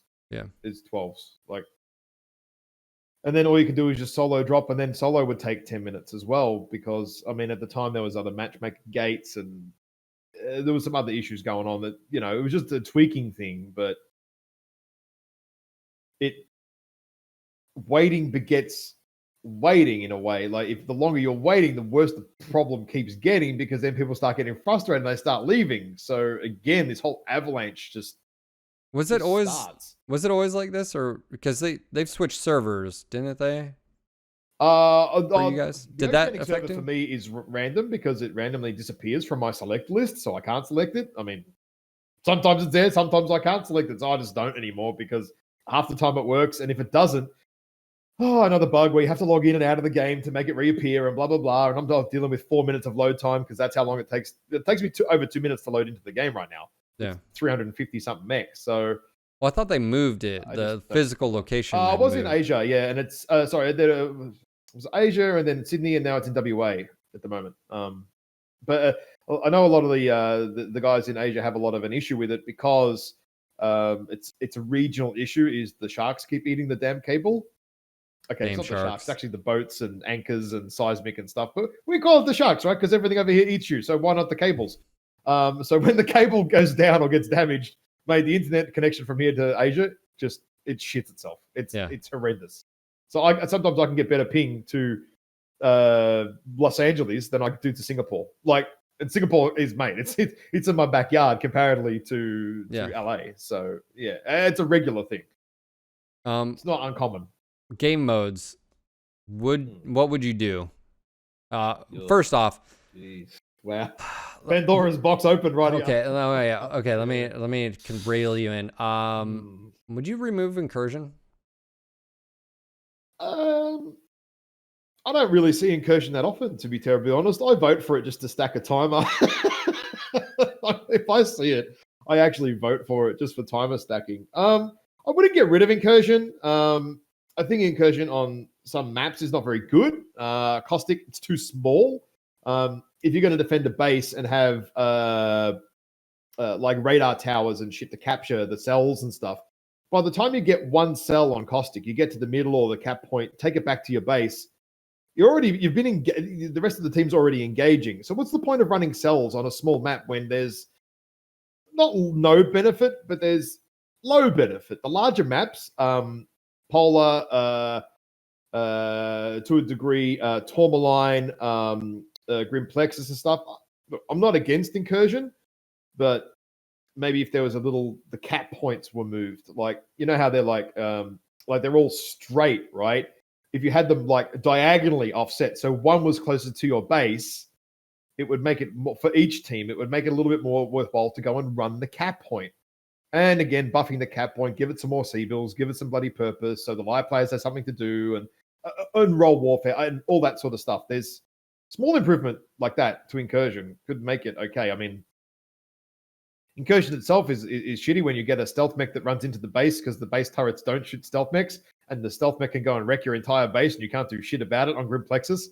That's really frustrating. I'm not going to lie. That is just insanely annoying. One player can win an entire match because stealth mechs, there's no counter to that for base defense. Sure. You know, that's an issue in Incursion. Like you see it often. You get a 2-man, right? On purpose. They have two stealth assassins. They run to your base and shoot it, and the base half dead before you can even get back there. I'd love to see. You know what I'd go to. You know what I'd like to see is Incursion how it was supposed to be, which was an asymmetrical attack and defend. And I would even toss this out there. I'd introduce the respawn mechanic we have in faction play for that game mode, like 4 mechs, like whether you drop back in the same mech or not. Box there, man. I know, man. But or just remove it and put it in faction play, because like to me, I'm doing it. I'm saying it. My point being is like it would be really fun. I could see that game mode you did not play Incursion in faction play because you would not say it was fun if you did. No way. That was cancer. Well, no. You're saying no. I'm saying asymmetrically though. Oh, asymmetrically, yeah, different, yeah, okay. Not symmetrically. I don't want my base, your base. At the moment, Incursion in faction was just no. I'm saying no. You literally have defenders of a base and these systems and these and yeah, that's a yeah. But look, that would be sick, right? Yeah. But also got to look at it objectively and say, well, hey, that's a lot of work. Yeah. Right. There was a lot of work putting into it, and then it turned out to just. Oh yeah, that's true. And look what we have now. But it comes to the question of, okay, so what is that going to be classified as a quick win? How quickly can it be done? Well, no. I was just tossing that out there as a whatever idea, not like it should be listened to. On the wish list. Yeah, or just like a thought, like it's just Phil ranting. No, I mean, I think you focus on the core gameplay of MWO, and then once that seems pretty good, then you can say, okay, what's the next project? And I'm liking the whole discussion with the community, because in my opinion, there's been multiple decisions that were made. Let's talk about Solaris. I mean, if you would have shown that to the public and said, hey guys, actually, even before that, if you would have just said, we're thinking about doing Solaris, but we have concerns because of, well, now it's more buckets. What do you really want to see? And would a free-for-all be that fun and enjoyable? Like, to me, it's, if you would have just asked your community of tens of thousands of people, 100,000 people, however many, whatever it is, you're going to get some really good gems there. Instead of, like, and I don't mean this in a disrespectful way, just of like, well, we know what's good, we know what we should design. Well, that is what we got, and I played it for a week, and that was just because I worked for him, and I was never told I had to, and I never wanted to touch it again. Like, that's how I felt about Solaris. I've heard so much. Oh, comp players wanted Solaris. Da, da, da, da, da. I could have told you from day one that was not going to be successful. Yeah. It just wasn't, because the people that, well, I saw at least on the forums and Twitters and stuff asking for it were more of those sort of lore-oriented people. Now, you put him into the Shark Tank with Real like player, and Bowser and other guys. Dude, they're going to get eaten alive, and they're not going to play it. And that's what happened very, very quickly. Yeah. A lot of people realized that their skill was nowhere near as good as they thought it was, so they just stopped playing the mode. Yeah, and it's all about skill, and min-maxing comes right to your face. If you don't, more important, so min-maxing Solaris even more. Right. And actually, funny enough, some of the top mechs there were heavily quirked mechs as well. So you see how some of those aren't used in regular group play. A lot of the good Solaris mechs, right, are garbage in quick play. Yep. A lot of them are garbage. Not all of them, granted, but a lot of them. I mean, okay. You don't see the Cataphract 4X in regular play, but in Solaris, GG. Like, you can't out DPS that thing. Like, it just... So, there are certain mechs that are quite strong for the 1v1 scenario, or 2v2. I think a lot of players, if you said to them Solaris, they were expecting free-for-all, but, well, I think free-for-all also brings into its own issues too. That one thing is going to hide till the end of the game, and, well, you know, it could be a 20-minute game, and that's a pain in the ass too. I play some games that do have that sort of one single-player free-for-all component in them, and, dude, it's hours, like, of one guy kicking around, you know? I think if they would have just said, we recognize, and this is sort of where they're having the conversation in the community. If the community says, look, we love the shit out of it in Mech 4, and it was just chaos, but you would just join, but also too is different. They didn't have a free-to-play game where you join and you have 15-minute rounds.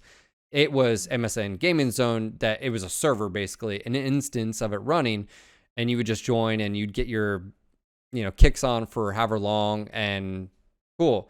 They could have designed hey, this is just going to be that experience when you hop in, when you want to have fun, and it's just chaos, and it is what it is.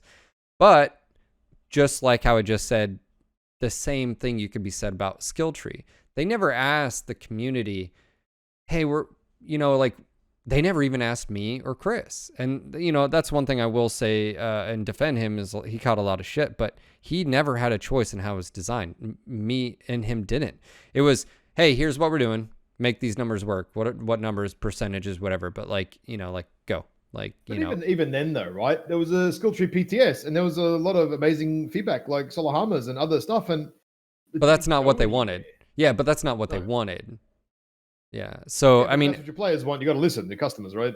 Yeah. So, but that's what I'm saying is $400 steak on my menu, right? And no one bought it, but I left it on there every day for a year and said, damn it, my customers was, damn you will buy my steak. Doesn't work. But that's what I don't want it. But that's what I'm saying is they could have, they never went to the community and said, and I don't think it's an ego thing. I think it's just maybe a lack of experience or realizing just because you're a game developer, designer, whoever, you're not Einstein. There's some really smart people out there. I'm not an electrical engineer like Navid. I guarantee he's more intelligent than I am, right? IQ wise, that's probably true, right?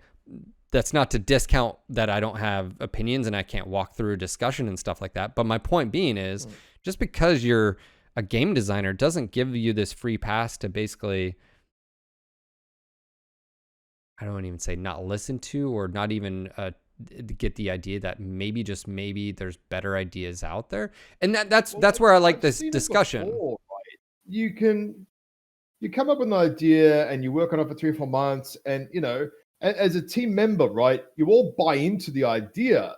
Now, if you've got no outside feedback, or you maybe don't have the ability or whatever to sort of look back into it and say, hey, are we really on the right path here with it? If you don't actually do that sort of almost the outside looking in, and that's what I do all day at work. I'm always jumping outside of it, looking in. Okay, what is this working? Isn't it? What's the idea? And I deal with it a lot actually with chefs, man. Funnily enough, they get this idea of how it should be. It's like, yeah, but dude, customers they don't want that.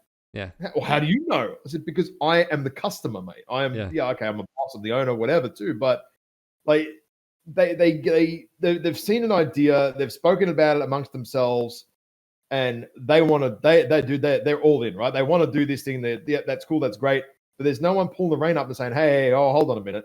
It's not, have you really thought about it? Let's trial it, right? That's why, a few customers, you know, it's funny. Back, it's not very good, right? And they're like, yeah, I know, right, boys? Well, I wouldn't say it's not good, but I like what you just said. That's how I felt about your 8v8 discussion with the podcast. You know, like, have you really thought, like, you're thinking it from your group, right? And it's sort of like how we are. And that's why, and that's not saying it's wrong or whatever, but that's why I want to poke holes into it. I want to see, you know, have you thought it through? And like, you know, like, I'm glad that, you know, you bring up, yeah, it's sort of selfish too, because we have problems in Oceanic. That's a valid point of basically saying, like, hey guys, I don't know if you're aware of it, but there's thousands of us players that get, you know, crapped on, you know, because of just where we are. And just to let you know that we would, you know, like, if you made this change, it just makes us more part of the community, and we're not going to be ostracized just because of, you know, group size or, you know, whatever. So I think that's valid as well. So, you know, but you don't have that. A lot of things when you do pick something apart, and then it is, and sometimes, man, you just have to make the hard cut, right? Like, Sure. You have to at some point draw the line in the sand. But I don't think until you've had that, like, I hadn't even thought about the 1-1-1 part until you brought it up a couple of weeks ago. I forget when. Maybe it was on your stream or on a podcast or something. I've listened to so damn many of everything, and when we put together the document, and I said we, right, it was a collection of ideas. It wasn't my idea or just Navid's or whatever. Like, some of the stuff I got from the forums, other podcasts. I went deep. I went everywhere. I read everything. I've listened to everything, because I couldn't put something like that together and put my name on it if I didn't feel like I'd done the due diligence of gone through all the ideas of what's viable, and just, well, we didn't put stuff in there that just we didn't think wasn't. I mean, we still need a bit of direction from PGI as well. So, hey, look, you can go and do this. This is what is on the cards, and blah, blah, blah. Or maybe there's some stuff we haven't thought about because there could be some shifting alignments there. But based on what we knew, this is the quick wins. This is the 6 months. It's the 12 months. That's where you go, right? Is it 100% right? Of course not. Absolutely not.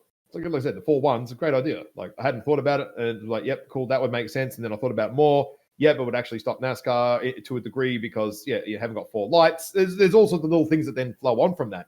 So I don't think you can make a decision in a week either, right?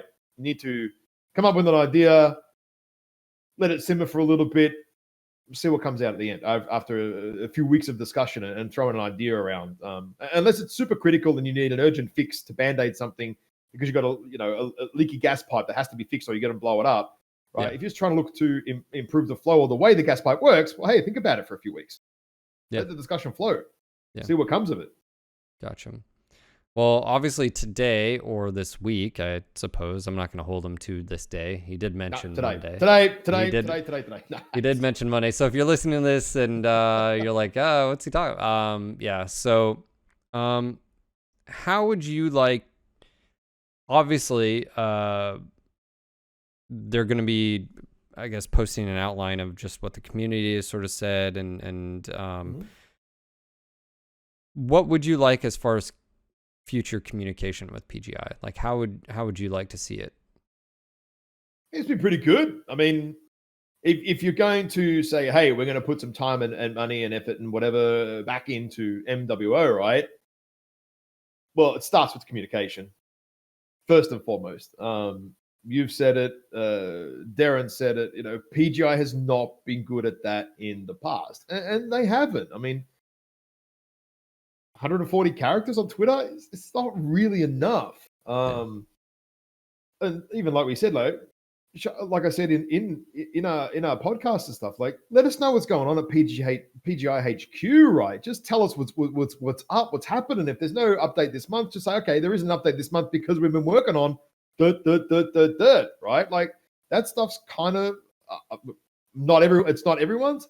I like seeing that sort of shit. Yeah. Not everyone does, right? But it's definitely all about the communication and letting people know what what is going on, and don't say it's going to be 3 months if it's going to be 9.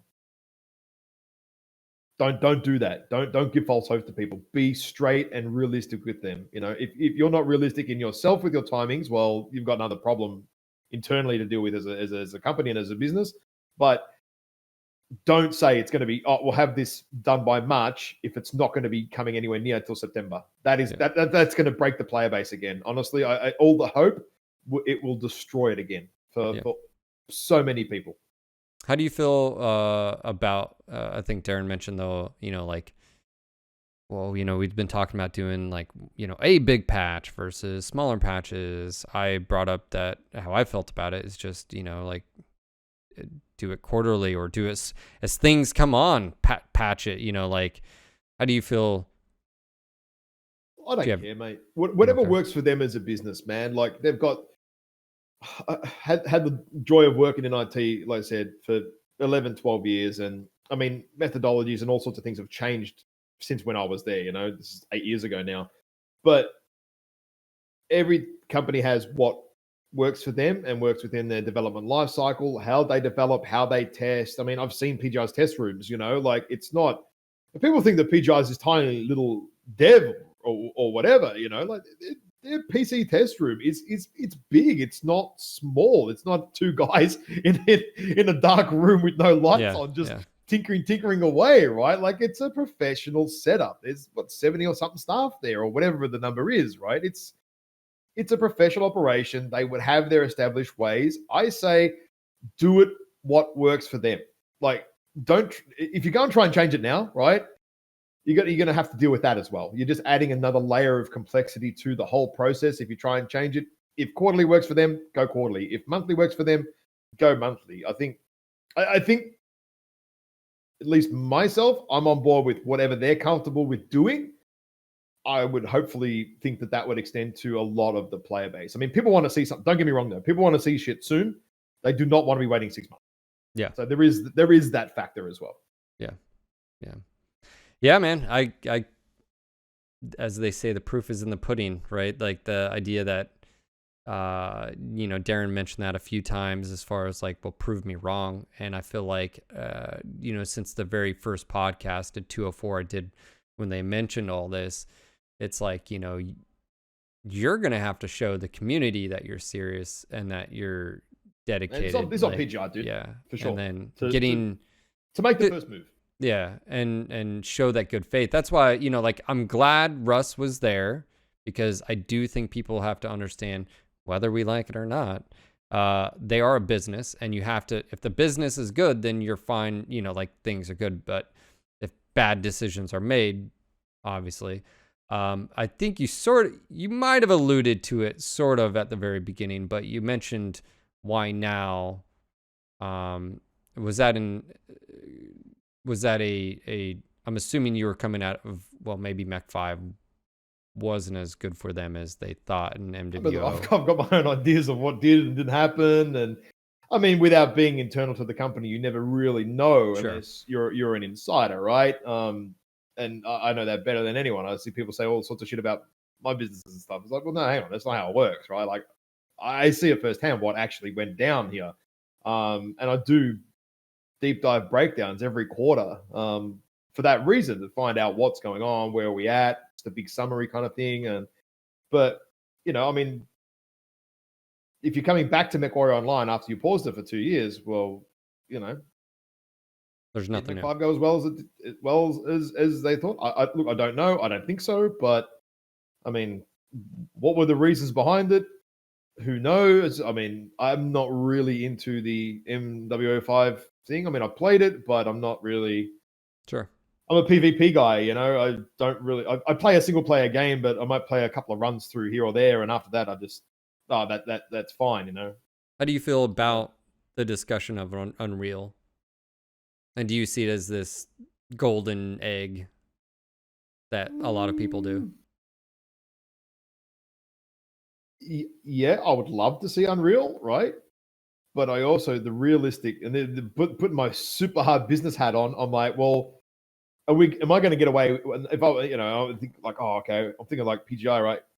is the player base going to wait, pick a number, 2 years for it to be done? Is there going to be anyone left at this point?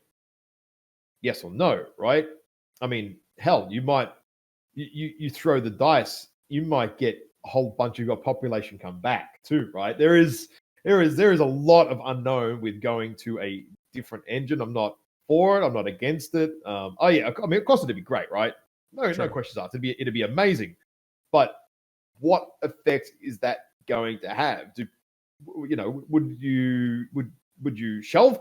Okay, cool. PGI is going to update Unreal in 2 years' time. I'm just gonna take a break for a year and stop playing right now. Yeah. Because there's nothing more coming, right? If you're going to go balls to the wall on Unreal or an engine upgrade, you have to go all in. I don't think you can. You can't foot in the water it. You're diving right into the deep end. You go it and you do it, but you've got to then make your player base understand that that's what's coming. I mean, you can do some small things to MWO on the way, balance, XMLs, mobility. You can do a lot of small, quick shit really, really fast and easy, right? Don't get me wrong. You can do a lot of this stuff by January, Feb. A lot of it can be done in terms of the quick stuff. But yeah, Unreal's a big call, man. That's a whoever.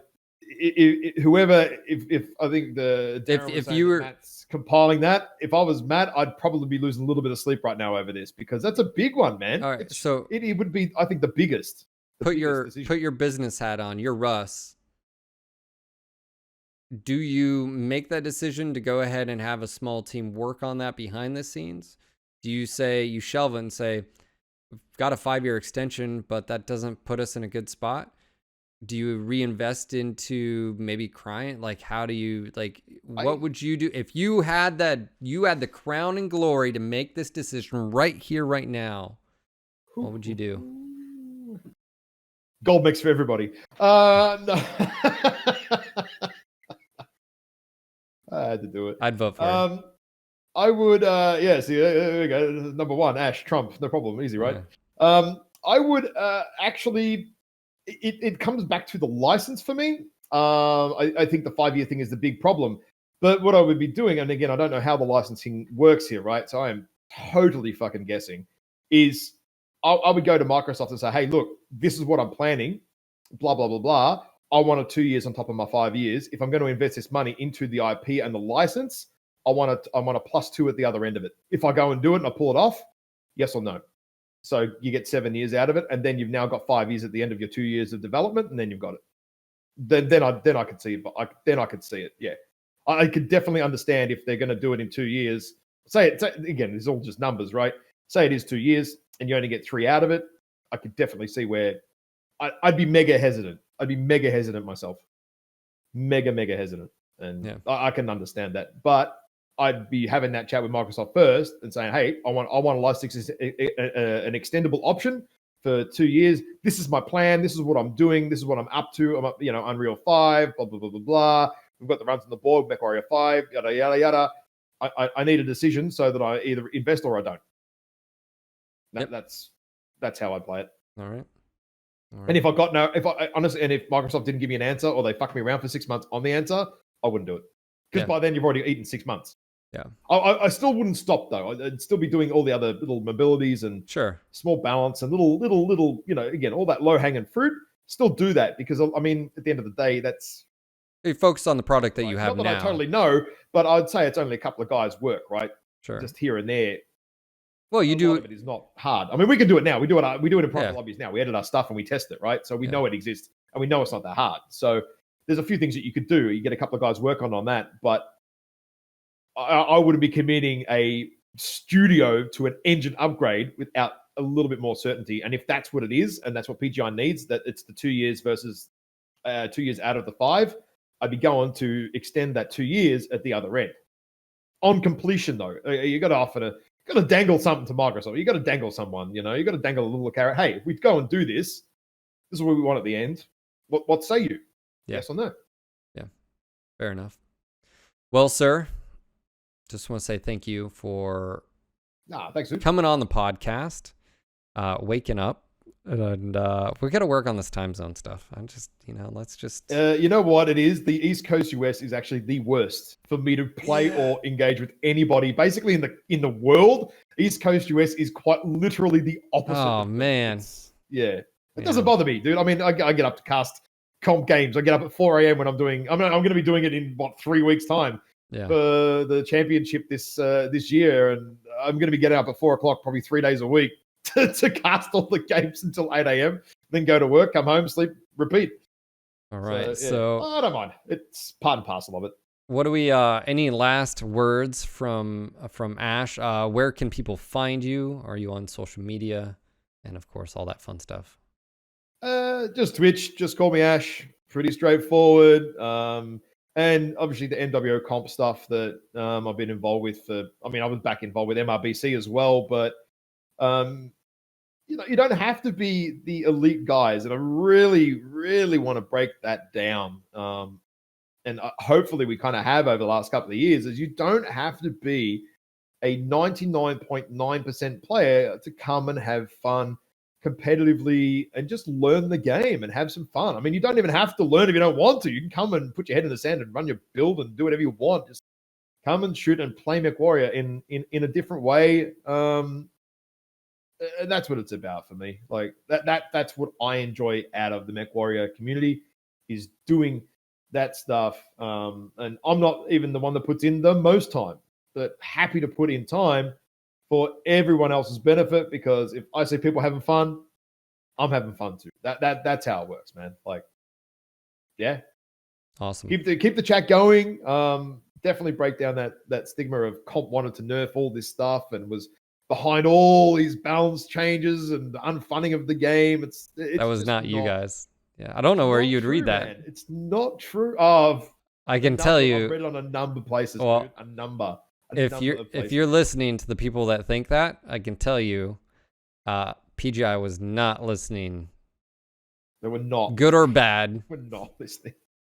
To that. Yeah, I've sat in the room with. Yeah. I've sat in rooms with and spoken to them at MechCon at length about a lot. A few of us did, and not much came out of it. It's like there's a lot of easy wins here, lads. A lot of easy wins, but awesome. Yeah. Well, thank you for being on again, and I'm sure this won't be the last time. And if anybody's out there, mate, I guess what my challenge to you now, viewers, listeners, is if we brought up a topic today and Ash had an opinion or I had an opinion, let's say it's about 8s or 12s or whatever, let us know. Let me know in the comments down below. Point me towards it. And let's get this back and forth, because again, I just want to make sure the discussion has gone through so many filters that we know that whatever comes out on the other side is the right decision, or at least the best decision that could possibly result, because of adults being adults and having discussions and long discussions. So thank you again, Ash. I'm sure I will see you this week. You, I appreciate it, and I'll see you soon, okay? Anytime, mate. Cheers. Thank you, guys. See you later. Cheers. Man, that was a great conversation with Ash. It was a long time coming. We've had some scheduling conflicts, but I'm glad we did it. Maybe if you enjoyed this, did you feel it was useful? Did you like the discussion? If any of those answers are yes, make sure to smash that like button. Tell the algorithm out there that, hey, this content is worth sharing. And of course, if you are new and you do like what I do here, make sure to click that subscribe button. You don't have to have the notification bell, but if you'd like to, that's up to you. I will ask if you had any comments, concerns, opinions, thoughts on what we discussed today. Make sure to comment down below in the descriptions. And of course, I'll do my best to address them either directly and or in another podcast. Got a lot of guests lined up, so hopefully you guys will sit back and enjoy those when they pop up. Speaking of guests and stuff like that, I stream Monday through Friday. If you don't know, twitch.tv/NGNGTV. I'll have a link down below. Monday through Friday, 12 to 6 p.m. Eastern, and sometimes the weekends. It's a great time to interact, hang out with you guys, so make sure to do that if you haven't done so already. Join us on Discord. All these links, by the way, are always down below, so if you ever lose them, just come back here. Super easy to get to, but Discord is great. But guys, this podcast is supported by viewers and listeners like you. If you'd like to support a local broadcast, no, for real though, yes, some NPR there, Hobbit NPR, just the way we like it. Shire, all that food. But seriously, this podcast is sponsored by you, the viewer and listener. So if you'd like to support, there's a variety of ways you can do it. One, just enjoy the content, do what I just asked you, and that goes a long way. But this is my full-time thing, so if you'd like to support, I've got a few options for maybe becoming a Twitch subscriber. There's tier 1, tier 2, and tier 3. There's also patron supportage, or maybe you're a unit out there and you watch the sponsored streams from Ghost and Nox, and now the War Pigs A, which, by the way, quick shout out to the War Pigs. Thank you again for doing a sponsored stream. It was fantastic. 6 hours of great conversation, informative discussion, and of course, just hanging out with you guys. That was fantastic. If you have a unit out there, and I'm still looking for maybe a unit to do a sponsorship of a faction play, I'd be more than willing to hang out with your guys, get you guys some advertisement. Consider just reaching out to me. Send me a direct message on Discord. And of course, if you do any shopping on Amazon, I have an associate link where all you gotta do is click through it. Maybe there's a thing you're looking for, or maybe you're upgrading your PC, or maybe there's a toy that you're gonna get your kid for the holidays. Whatever it is, if you just use the link, I get kickbacks when you use it. Simple, easy, to the point. That's all it is. That's all you have to do. Look how easy that is. Even a hobbit can do it.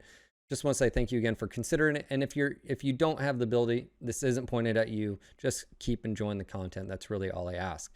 Just want to say thank you again to Ash for being a guest. You're amazing. I'm sure we're going to have you back on. That beautiful, beautiful chin that you have, sir. All right, guys, this was your local No Guts, No Galaxy Mechwarrior podcast. Signing off for tonight. This is Phil. Until next time.